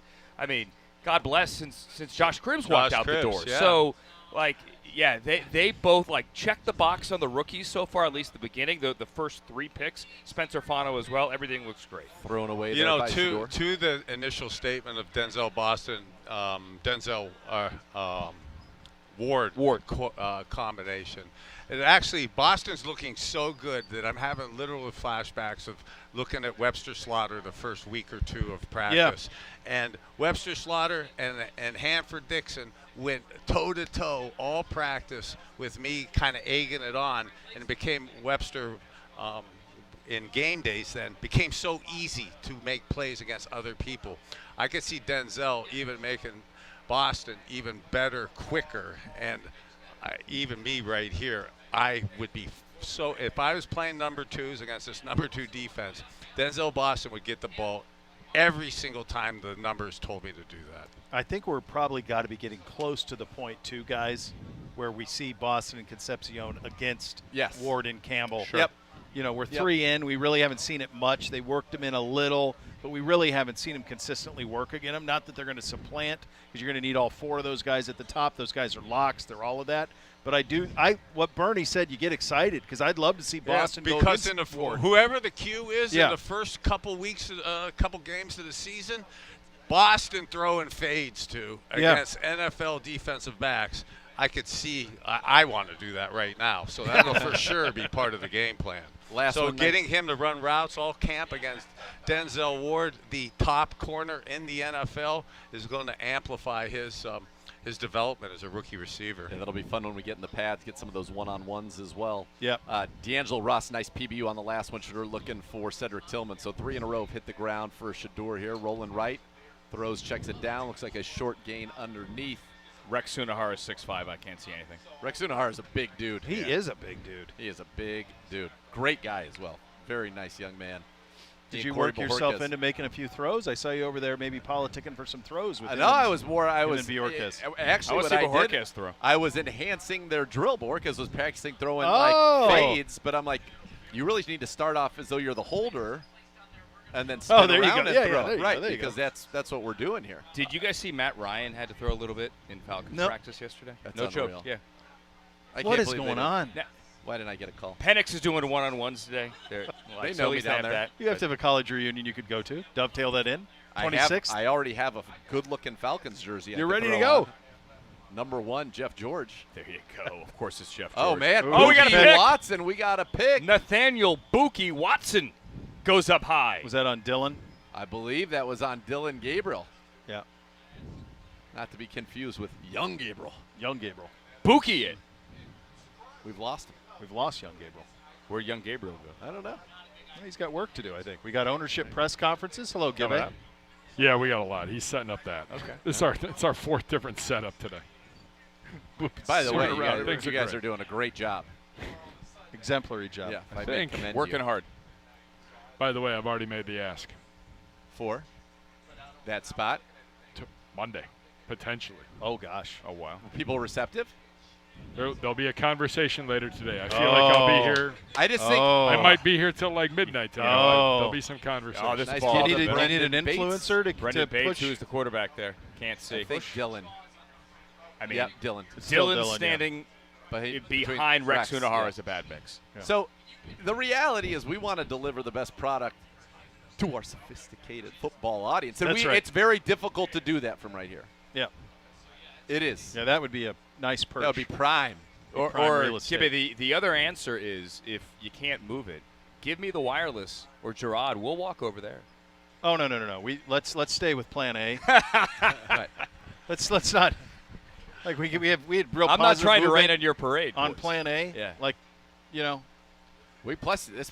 I don't know how comfortable I feel where we currently are, knowing that there are gum vandals about.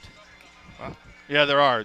I mean, just can you imagine someone who would do something like that? What a heathen! You could go out Just there with stick your new a hunk of gum on a. We live in a society, don't we? We try to. Well, I just like how Bo checked us. Like, hey, we're staying with Plan A. Yeah, Okay, easy You there. shut Hold your on. yap. Hold on, Wait, hold on. right Yeah, there. right. Hold please. We have some three momentum. three time. You got some momentum on Plan A. Let's just stay with the momentum. Ride that Let's as ride long that. as we can. Let's ride that wave. Ride that Uncle Mo as long as we can. So we got to be about done here, aren't we, boys? Pretty No, close. you are. Where are we at? Gibby? You're in period number 12. There's still 2 to go after this. Oh wow, plus 10 plays. We got a little tempo. I believe we said third that. and long. We said, guess what? No, Coach we're- Monken is going You to said get.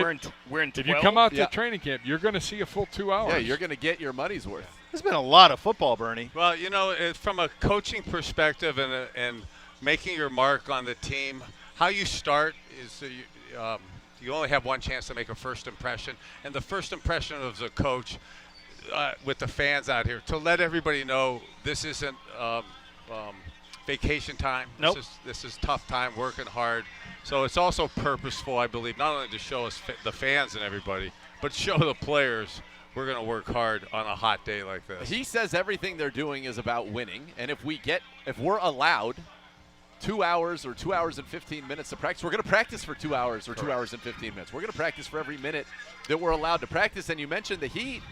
First of all, it's been great. We haven't seen anybody go in, at least not to my knowledge, No, I thus haven't. far today, knock on wood. And then the second part is, Bernie, we're the only team in the National Football League that has to open up with 2 games in the state of Florida. Yeah. That's by the way, and the that's a heat great is note. part of it. And I'm not trying to sound like this old school dictator and stuff, but the way we used to practice in the old days, the coaches would go to jail today for the 3 days and stuff. Yeah. But it did condition you up. Like, you were hardened. If you didn't die, okay, which is a challenge for that. And I would hope no NFL player on a single practice day would come in today, Right. with dehydration, because that in itself would be a telling sign of how we prepared in the preseason. But for this to be this hot, have one practice like this, and for these guys not to look tired like the old man is here, that's very impressive of the guys. Bernie- The point that Oh, Nathan go made, ahead. I'm sorry, Bob. No, go ahead. The point that Nathan made, that there are 3 teams that call Florida home. Yep. There is only one team that will play its first 2 games of the year in Florida, and it's not any of the 3 teams that pay their taxes Just there. insane. It is insane. It's yeah. your Cleveland Browns. So the first couple of days, it was like 80 and there was a breeze. Today's a little warmer. It's going to ratchet up with the heat the next couple of days. Bernie, you need it hot, don't you? Like, you need to get this team ready, because it is going to be brutal those first 2 weeks. Heck, it's hot. You got to practice in it. You got to embrace it. Just like Back in Black right now. Oh, Never my played an bad. NFL game without AC/DC. Remains undefeated. Music is timeless, my friend. Bernie, I wanted to ask you about, because we're talking about how Todd's using the full 2:15. He's using it all the time. Kevin last year didn't. It was an hour and a half, hour 15. There was some of that. I don't know that one's right or wrong. Don't you think you have to be honest to who you are? It's like, so You if have that's to. Kevin's personality to do it that way, he won Coach of the Year twice doing it that way. That's just not Todd's. Right, and I'm a spiritual healer in the fourth quarter of my life. But back when I played, I was a career shortener. So I was one of the guys who did the longer practices and wanted a lot of hit. And then that's what I thought you needed to prepare back then. I'm not sure that for a long season is the best way of going at it. Yeah. I also And it think need to be a combination. we're not a combo, yeah. veteran team. This is not a veteran team. This No. is a young team, and we do not have a lot of guys that have a lot of actual NFL reps under their belt. By the way, Senior Swag apparently must have heard the call earlier as he is prancing around between the 2 fields he in said a it's blazer. straight It is a to East lovely Hampton. blue Splendid. blazer. By the way, we dined earlier today. That is a fantastic blue blazer. Yeah, He he's does got, what, a nothing he tan? wears isn't. By the way, he's headed right coordination. to the Palm in East Hampton. Are the God. pants and the I- shoes the I exact had, same hue? had lunch with the great Dave Jenkins. He is Mr. Fashionable. Yes. I'm telling you. He That's was right. styling today. He's always I is. got to shake him down for that jacket. 'Cause Styling and I've got a profiling. rotation, only 2 of them now. But I know that he saw somebody else whose pants matched their shoes perfectly, and he said, I'm going to hit you with a little crema and a dude, perfect come match on, of he's shoe. and ready he to got go. Accessorize. it. Yeah, you got to He is. accessorize, and boy, did he. Let's go back, Bernie. Let's do this fun segment. Which coach do you want in jail? Oh, God.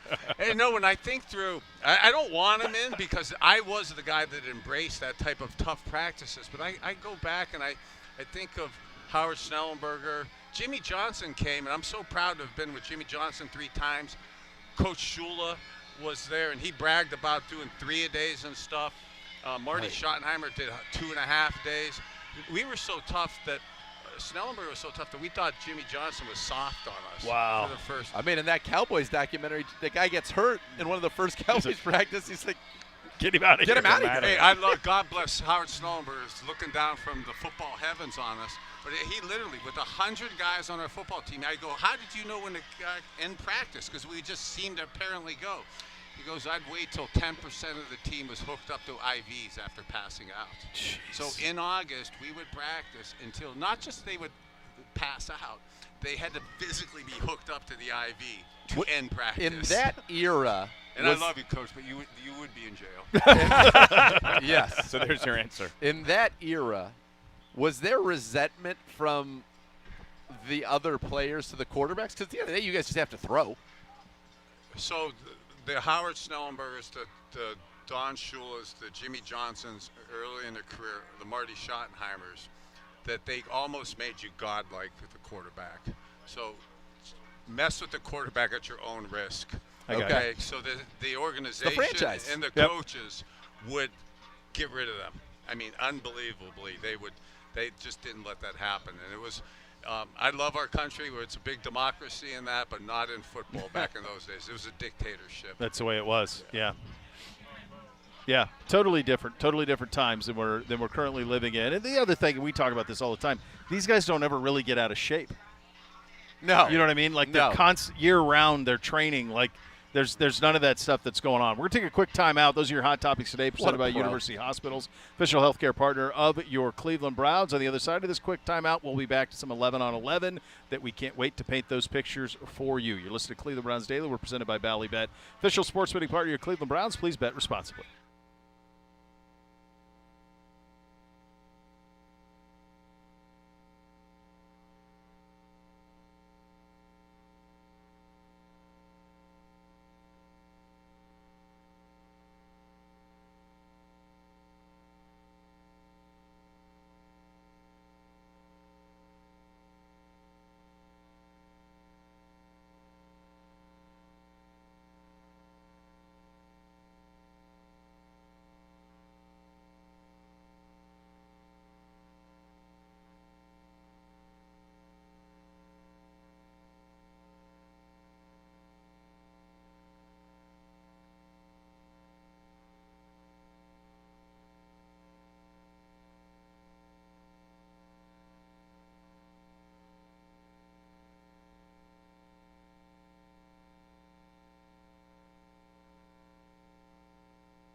Fan of the Bally Bet Sportsbook app. Download today. Get 50 back in bonus bets. You place that first wager of 10 or more. Bally Bet, official sports betting partner of your Cleveland Browns. Merely Bo, the Great Z, the Orange Jacket, Mr. Siciliano, and then the all-timer 1-9 Bernie Kosar joining us here as we wrap up training camp practice number 3. A little bit of a downshift in where we are now as we're doing some individual stuff, a little bit of work, but we will get back into some 11 on 11. Bernie, we said when we first started broadcasting on the stream around 1:30, we thought it was really important for Deshaun to have a good day, and I think he has. Yes. Maybe a couple plays he's going to want back as me and Andrew were kind of whispering as closet perfectionists. Yeah. You strive for perfection. Deshaun today, barring about 2 or 3 throws in the 11 on 11, did a really nice job of executing his plays. And same with Shador. He was a little better in his process in and out of the huddle at the line of scrimmage. Still, though, needs to get a little quicker in that process. Bernie, if you were making this decision, not asking you to do it now, but just process-wise, you got a game in Chicago. We come back home. We have a joint practice, and then a game 2 days later, Huntington Bank Field against the Bills. After that, it's a short week, and the preseason opener is at home on a Thursday against the Patriots. Do you want your starter named before the joint practice, before game 2, or do you hypothetically name that guy the Monday of week 3, which has to be some kind of dress rehearsal? So I think in a perfect world, you'd love to know sooner rather than later, and if it differentiates itself or clarifies itself, I would personally love to see that. And I think from a coaching standpoint, an organization, and a player standpoint, to have that 2 weeks or so going into it to kind of know what to do. Also, as you'll get closer to the games, even though we will say it doesn't matter and it doesn't matter when we play and we'll get our reps, I absolutely could see right now that playing with the number 2 offense against anybody's number 2 defense with Boston and KC Concepcion, you have a chance to really showcase yourself. And although coaches and football astute people will know that it's showcasing against maybe some people that won't be here, boy, the confidence that you would get from being able to play with a Boston dominating defensive backs like this, you could really make this a tough decision. Don't you kind of feel like with the way that it's gone, they each have to start a preseason game? I agree. But when I asked the question, I was kind of saying that to myself in my head. I mean, I don't think they have to. But it feels For like fairness sake, You have to. I think, like, to me, we'll know the joint practice. if somebody gets So more what's of the the reps in the joint practice, then yes. Give me the timeline again. So preseason. So- At the Bears. Yep. Following Thursday, joint practice with the Bills. Following Saturday, preseason game against the Bills. well, let me ask this. So that joint practice. Yes. How he splits that. Historically, I mean, the last 5 or 6 years, those have become the dress rehearsal for games more than the preseason. But like how you guys said, and I almost assumed each guy would start one of the first 2 games. Mm-hmm. Yeah. Okay, because I assume you have to do that because even the joint practices, which I love and we're going to put a lot of emphasis on, it's really the one thing with us quarterbacks is until the threat of getting killed is really out there and you could really get hit. Even me will look good in joint practices against the Buffalo Bills. Okay, so it's really the next step of how you do in live stuff, and that's where actually Deshaun has struggled in the last few years when he got on the field, and that's where actually Shador has upped his game when it's actually real plays going on. But it is more of a test in the joint practice against the Bills for the second-team offense against Buffalo's second-team defense, just because it's a different look and a different team. Right? Absolutely, Okay. yes, absolutely. Yeah, we got a gaggle. Got all these people there. Who are these people? All right, so it's third and very long is the situation here. Last one was a slant underneath the bond. Stand up on this from chair. Deshaun Watson. Watson drops back. Alex Wright with the pass rush. Mike that's pass a rush rip. down Boston. the field. that ball. Boston. Nice ball to the sideline. First of all, that ball's getting 20-plus yards down the field very quickly. That was a deep drop. That was gorgeous. His Yeah. shoulder Right looks on. great. Yeah, his arm looks His great. arm looks Is that great. Boston? That First yes, Boston. of course. with the ones? Well, He's getting a few Hard to runs, but tell. that was that's it's- a significant one, Gibby. Yeah. I agree. I'd be play taking 2. Boston everywhere I go. Okay? So if I'm in the game, I want him in the game. Where's he going? I want him. He travel. I'd be taking him out with me. He'd be going to dinner with me. I mean, That's what you do. that is what you do when you have somebody that. Come on, like little that. buddy. what are you doing tonight, son? You ever been a young You're son? living with me. All right, I mean, that's they underneath did the that bond. with me and Leroy Horde. Yeah. Keep him straight for those first couple You're years. going, And he was so gifted. I made sure I did. So that's what we talked about earlier, though, the 2 types of pass plays that can get you past line of scrimmage. One, you try to throw the slant underneath, get some blockers. Now, they picked up about 12 or 13 of the needed 15 on that one to Bond. The one before, Deshaun Watson says, I'm just getting it down the field to Denzel Boston, who created separation. That's against Tyson Campbell, who's had an incredible camp. He had quite a bit of separation on that. Yeah, and then that was a rock. It was a rope. I Yeah. apologize for everybody watching on the live stream. I'm standing on a chair. You're looking at my knees. That's all right. It's fine. I You're gotta fine. see. Safe. They might not be. They might not Safe, be. pal. You're, Okay. yeah, I think you're good. We got Deshaun here. It's a hell of a visual right now. That would have been on a the stream. Jared Verse sack right there. Yep. Yeah? Deshaun with scrambles there after This the is fact. so but- Boy, hard. Jared Verse, man, I really enjoyed talking with him in pre-practice Yeah. today. Yeah. What a personality. I know there's a lot being said with the trade and stuff, a lot of expectation on him, a lot of pressure. Boy, he's embracing all of it. He's not running from any of it. I love his enthusiasm, his way he's brought himself not only into town but into Berea here. You know who was right there on that last one that would have been calling the league office and saying maybe I get a half of a sack there? And that was my call. By the way, I saw a fascinating discussion with Chris Long. Did you see this? About sacks in the NFL No, and I how missed players will fight behind the scenes and call the league office. And Chris Long had an incentive in his contract that if he got to a certain number of sacks, he was going to get an extra $1 million. With the Patriots. Oh, right? incredible! And- Yeah, those and- stories are in what they'll do for sacks. I mean, Yeah, so- even back in the day, I God bless. I'm thinking Tony Siragusa, The Goose. the Brown season opener in like '91 at Indianapolis. I got sacked 11 times. It was an NFL Browns record then. Oh, man. Me and Goose are on the ground in the fourth quarter. He was a couple ho-hos north of 400. Okay, he's laying on this fragile, skinny little person. Okay, and he goes, "Burn, burn! Hey, don't move, man! Don't move, bro!" I go, "What are you talking about?" He goes, "Don't move. If we're the last ones up, I'll get credited for half a sack." I'm like, "Bro, you're 400 pounds. I ain't going anywhere until you get your fat bleep off me." All right, Miles Harden walking in with Browns trainer Gordon Williams now. I don't like to see that, but certainly it doesn't appear to be of any real seriousness. Drinking some Gatorade. Could be some dehydration that we talked about earlier. But so Chris Long was telling a story that, guys would go back after they watched him Shador Shador down deep the ball. field. Got him. That's a catch. That's a catch. And who is it? I Who's can't- on the other side of It's that? Get up there. I can't see. Tylan Wallace. Tylan There you Wallace, go. yeah. Tylan Wallace, I think, is definitely in play to make this football team. A lot of history with Todd Monken with the Baltimore Ravens, plus special teams performer as well. But so anyway, long story short is that guys would then call the league and try to advocate for themselves to get a sack or a half a sack Sure. after the fact. And Chris Long had one where he got credited for the full sack, knew that his buddy should have gotten a half a sack. He had $1 million incentive, and he paid the guy, I think, like $25,000 Seriously? not to call in. Keep mums the word. Keep mums the word. Oh, wow. Yeah, and keep the sack. How many times last year did we have to wait for an official ruling for 20 minutes on Miles? Oh yeah. And how many times did they then change it after they even Right. made the? It was absurd. And how many times do we think Mason Graham, we called Mason Graham's there, and like, nope, didn't get it. Yeah, he needs to do a better job of He lobbying. needs to lobby. Yeah, he he needs needs to to stand lobby. up and put his hand up. Yeah. Like, that's mine.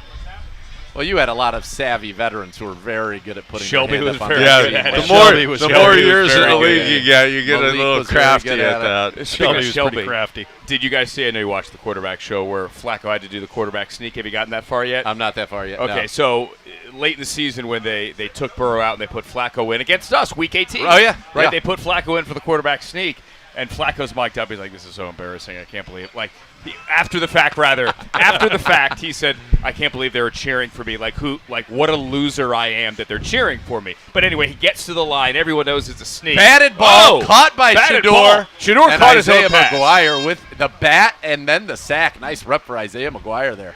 Long story short, Shelby, you could hear him mic'd up when Flacco's at the line going, "Joe, we know you're sneaking it. Don't do it. Don't get hurt, Joe." Don't do it. Hey, did you see the segment where Joe was messing with Shador on the visor? visor, yeah. That was Joe was that he's was the best. He's classic. the best. That's it, guys. That's practice. Mr. Siciliano, Mr. Kosar, great to see you both. Awesome, guys. Likewise, Thank sir. you. This was Great to great. see you. It's like a party. It really was. We'll continue with Cleveland Browns Daily. We're presented by Ballybet, official sports betting partner of your Cleveland Browns. Please bet responsibly.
Gregory Industries for an in-depth look at Browns training camp this season. Enjoy highlights, exclusive player and coach interviews, expert analysis from Z's, Siciliano, Joe Thomas, Joel Batonio, Bernie Kosar.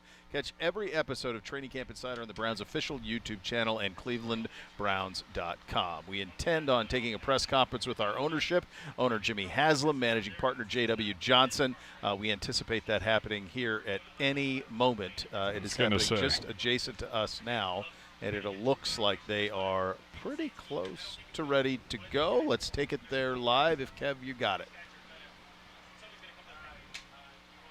All right, we lost out at the podium right now. So this is your owner press conference, which usually happens in camp, and so today it is Mr. Jimmy Haslam and J.W. Johnson. They'll be addressing the assembled media with some thoughts on where the team is. I'm sure there will be some stadium questions and other things.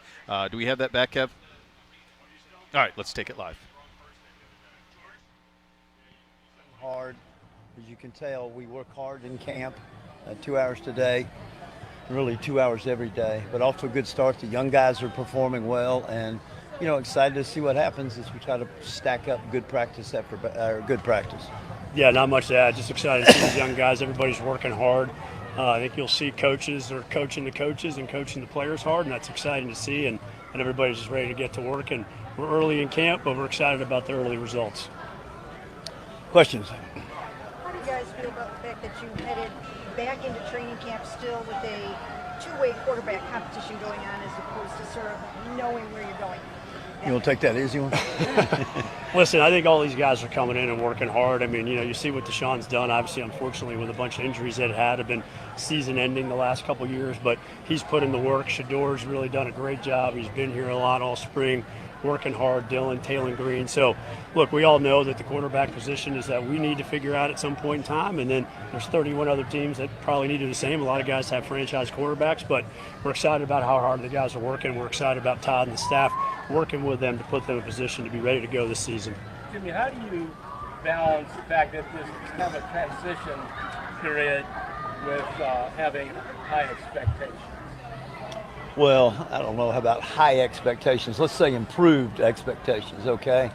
We're always careful, as you know, to set the expectations, and I think we have made giant strides in our talent level the last 2 years, and it takes these young guys a lot of time, and I think we could have the chance to start double-digit first and second-year players, and I don't care how good you are, it takes a little bit of time to improve, but we're really excited about the roster we've assembled.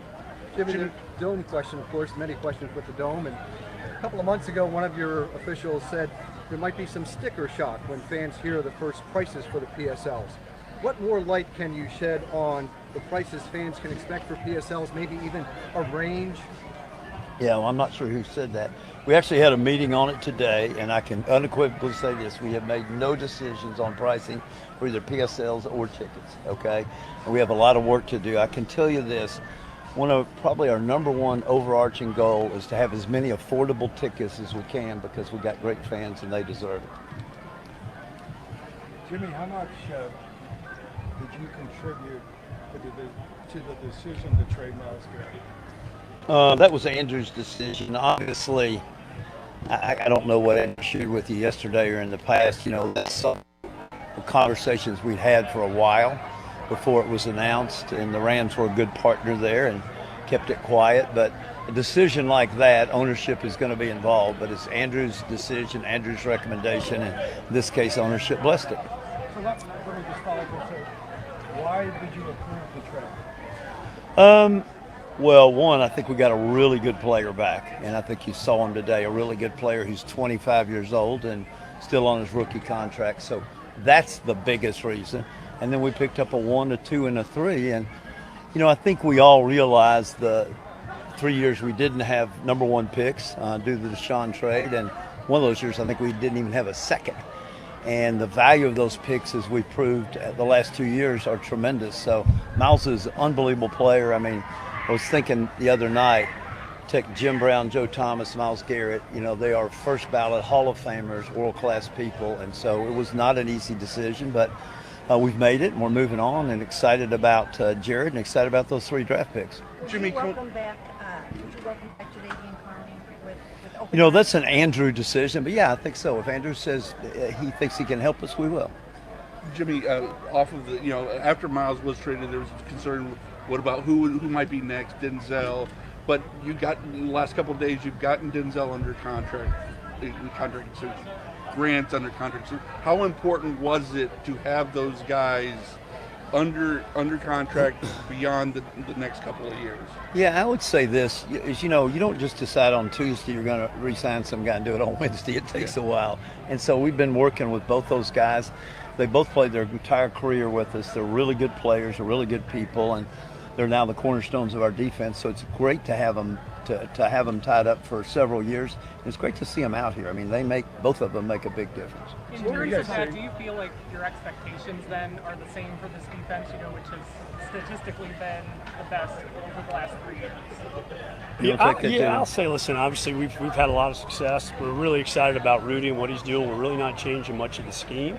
But listen, being top 5 in the NFL in defense is tough to repeat every year. We hope we're there. If we drop a little bit, it could happen. But like we said, we got a good young core. We've got a lot of good veterans here, and we're excited about the staff and what they're doing. So our expectations for the defense is high, and I think you guys have seen the last couple of days they're flying around and look like they're in mid-season form. But we want them to play at a high level, and so do they. What would you guys say you've learned about Todd since you've gotten to know him, since he's been here? It's interesting. Todd was here for a year, obviously, and so we got to know him pretty well. And the 3 years that he was at Baltimore, for whatever reason, we stayed in contact and always thought very highly of him. And I would say, Andrew and I were talking at the end of practice, he coaches really hard, and he coaches the players hard, but he coaches the coaches hard. If you're the wide receiver coach and some guy runs 8 yards and supposed to 9, you're going to hear about it right then. You're not waiting until after practice, you have it right then. And this is coaching and teaching, and I think he's really good at it. He's really comfortable at it. I think he has a unique ability to get on people hard and yet pick them up at the end of practice or the next phase or whatever. But I think a lot of things, I'll let JW take a stab at it too, have impressed us about Todd, but that's probably the number one thing for me. Jimmy or JW, was there anything during the interview process for the coaching search where you spoke to Todd, he said something or did something that kind of you left that interaction thinking like this really might be our guy? Well, let me say a couple things, and I should have said this on your question. He's also really comfortable in his own skin. And you don't know how hard these jobs are and how long the season are, but I think Todd's comfortable in his own skin. And I don't want to share any trade secrets, but he was my favorite from the get-go. And we had some good coaches, and people drop out, and people don't turn out the way you thought, but he was my pick from the first, and everybody says he's never been a head coach and he's 60, but we had the choice of taking that or somebody's never been a head coach who's 32 or 33. So I like our odds. JW, you might want to say. I'd just say, obviously we need to improve on offense, and he has a proven track record in that and developing quarterbacks and receivers, et cetera. And I think Jimmy said it, like his personality, his demeanor, his attitude, the way he's going to coach, he can talk to anybody. So he just stood out as the top candidate for us as we got through the process, and we're excited to have him here. You guys mentioned the young core. Obviously, Todd being the first year head coach for you guys, a lot of changes this offseason. And you talked about expectations a little bit, but when you think about where you guys are at as a team and some of the new stuff that's changed, what would you sort of define success looks like in 2026? Winning consistently. I would say this, and we never do this, but I think the odds are for us to win 5.5 games. I'll take the over. JW said, obviously, we got to get the quarterback situation figured out. I take it to be beyond the season.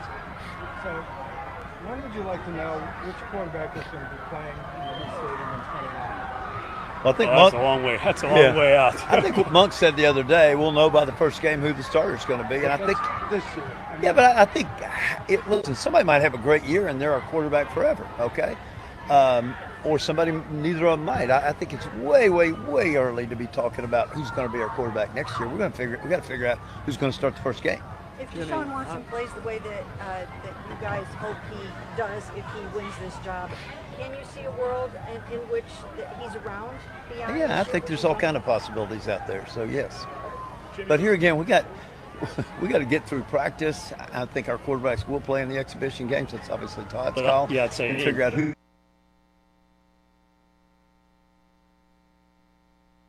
Lost it.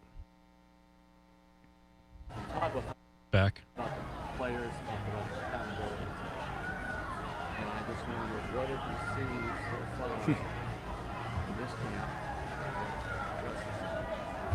I mean, look, you can see it. I mean, obviously, Jimmy mentioned it, but the attention to detail and telling these guys what to do. I mean, I think remember earlier in the spring we had a route session and quarterbacks were throwing the ball short, or it was a windy day and he started over and said, listen, you guys are NFL quarterbacks, you got to start making these throws. So he's going to hold everybody accountable, whether that's on the field, being on time in the meeting room, dressing accordingly, doing all the right things. So, and the guys are listening to him and they're buying into what he's selling. Are you surprised that there are 10 openings out of the Ravens? Are you surprised you're the only team that considered Todd Monken? I think Todd's had plenty of opportunities. It just didn't work out, and we're glad he's here, and he's going to be the head coach of the Cleveland Browns for hopefully many years to come. You guys talked about the young core. Last year's draft class was very strong, really early. From what you've seen so far through the spring and the summer out here, do you feel like Andrew Berry put together a draft that can not just on paper look good, but on the field look good for this year? I do. I mean, listen, we've been, what do we had? 6 practices, 7 practices, but, you know, the receivers look really good. It's hard to tell about the offensive linemen until we get on pads, you know, but I think E-Man, now that he's healthy, has looked good. So, yeah, we're very optimistic, and we have high expectations, and they know it. Sure, I hear this narrative all the time. I wanted to ask you about what you think about it. Narrative being, you guys are rebuilding now. Obviously, you have some good pieces, a lot on defense, and a young team. And the idea is, a lot of fans mention is, you know, when the new stadium opens, that's when you guys really want to be back to being a playoff type team. Do you consider that? Do you guys talk about that? Is that realistic? Never. I mean, we want to be a contending playoff team in 27, okay? And that doesn't mean we can't make it in 26, but the stadium does not come into play at all, 0. Jimmy and JW, if we can maybe both address this. It's sort of it seems like sort of almost the elephant in the room in some ways, that you have one quarterback that's in the competition that fans don't necessarily embrace the way that I think you hope that they will, and one who is wildly popular. So do you have any kind of a strategy or any thoughts on how to manage or deal with that situation? Look, I think everyone's a fan of each guy's, right? Some guys like Deshaun, a lot of people don't. Some guys like Shadur, maybe some people don't. It really doesn't matter, and those guys don't care about it. Both, like I said earlier, those guys have been here working hard. All they want to do is win. They want to help this team out. They know our success on the field is paramount for the team and for our fans and this organization and for this city. Like, you know, I think Jimmy said it, you know, having 8 wins the last 2 years is unacceptable. And, you know, I was talking to Darryl earlier. We had a ton of opportunities last year to win a lot of games, and we just didn't. But we feel comfortable about those guys.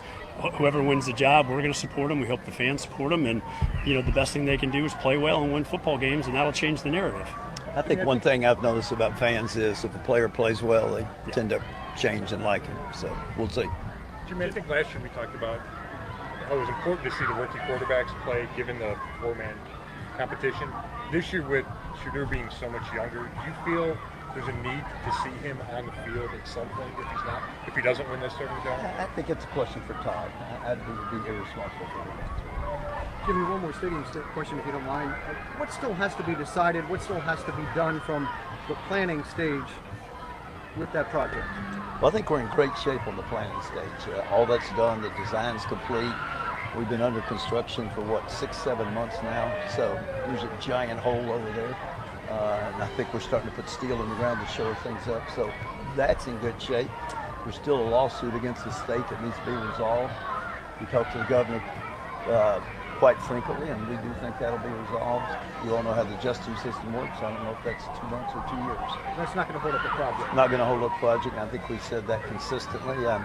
This is a difficult project. I think we've said that as a bunch, and the main thing we're doing now is managing costs. You know, it's a $2.6 billion project with all the AI data centers going up, and there's a lot of competition for construction companies, and we got to manage those costs every day.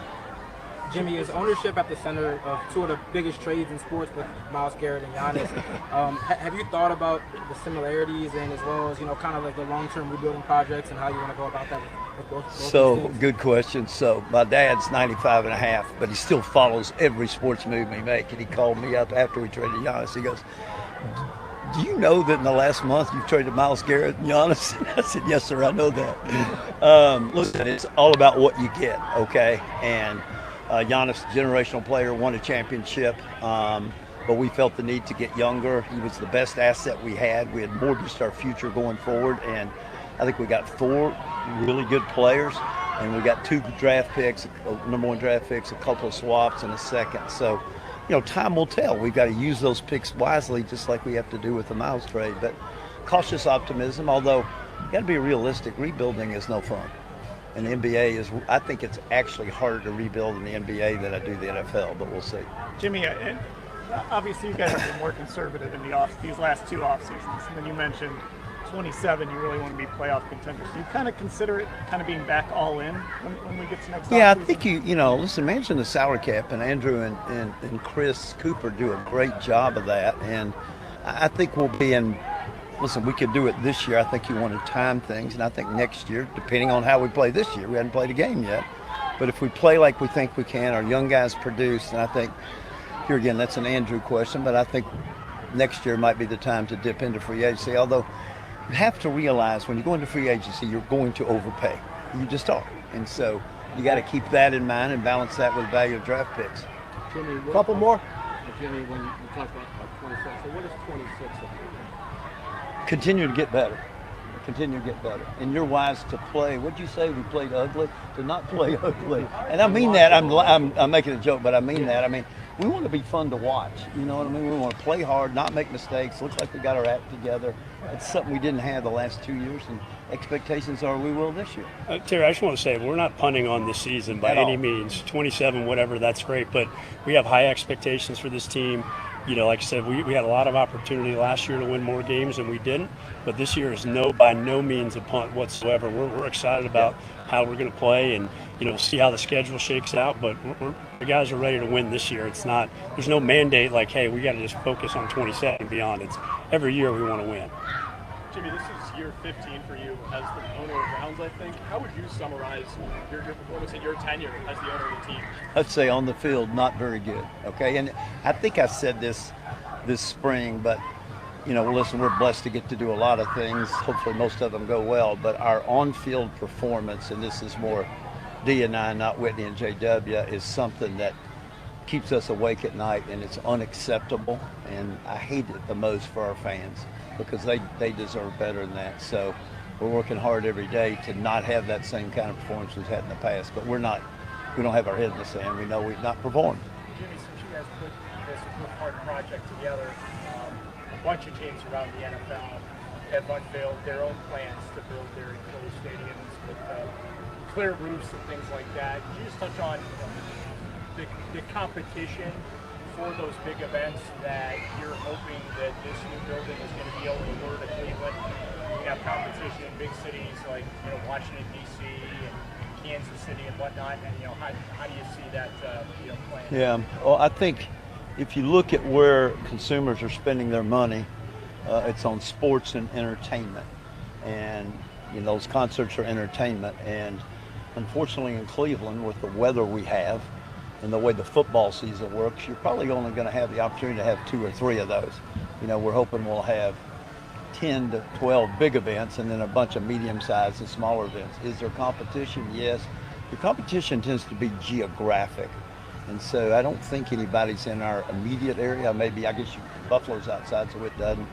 But I think we're not the only ones doing it. If you're going to spend $2.5 to $3 billion, you've got to do more than play, 10 football games. Anything else? We good? Mm-hmm. All right. Thank Great you. to see y'all. Appreciate it. Thank you.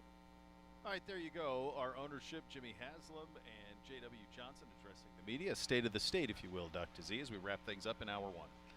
It sure was, and it was good to hear from both of them. And I see JW in that spotlight as well, and they have expectations for this football team. Clearly, this year, I would have expectations for this football team. It's a very good first-team defense. There's a lot of young talent at the skill positions. You've got a remade offensive line. You've got a good special teams unit, and now you just need that quarterback to go. Deshaun Watson, today I thought had the best day a quarterback's had against the first-team defense. And then, as we talked about, whoever's throwing to Denzel Boston, and he got some reps with the ones late and caught a big ball from Deshaun. But it's it's like taking candy from a baby for, It is. for those guys. It is, and, yeah. and that's good. By the way, you want those guys to be able to stand out in those situations. And I'm talking about Denzel Boston and Casey Concepcion. But here we go. By the way, mid-show, we get a Siciliano walk and talk live. We get to see it live in action. What a real treat. What a real treat. That is awesome. And you got a real treat coming in hour 2 because you are going to get our reactions to training camp practice number 3 in real time. So that's what you have to look forward to in hour 2 of the program. You're listening to Cleveland Browns Daily. As always, we are brought to you by Bally Bet, official sports betting partner of your Cleveland Browns. Please bet responsibly.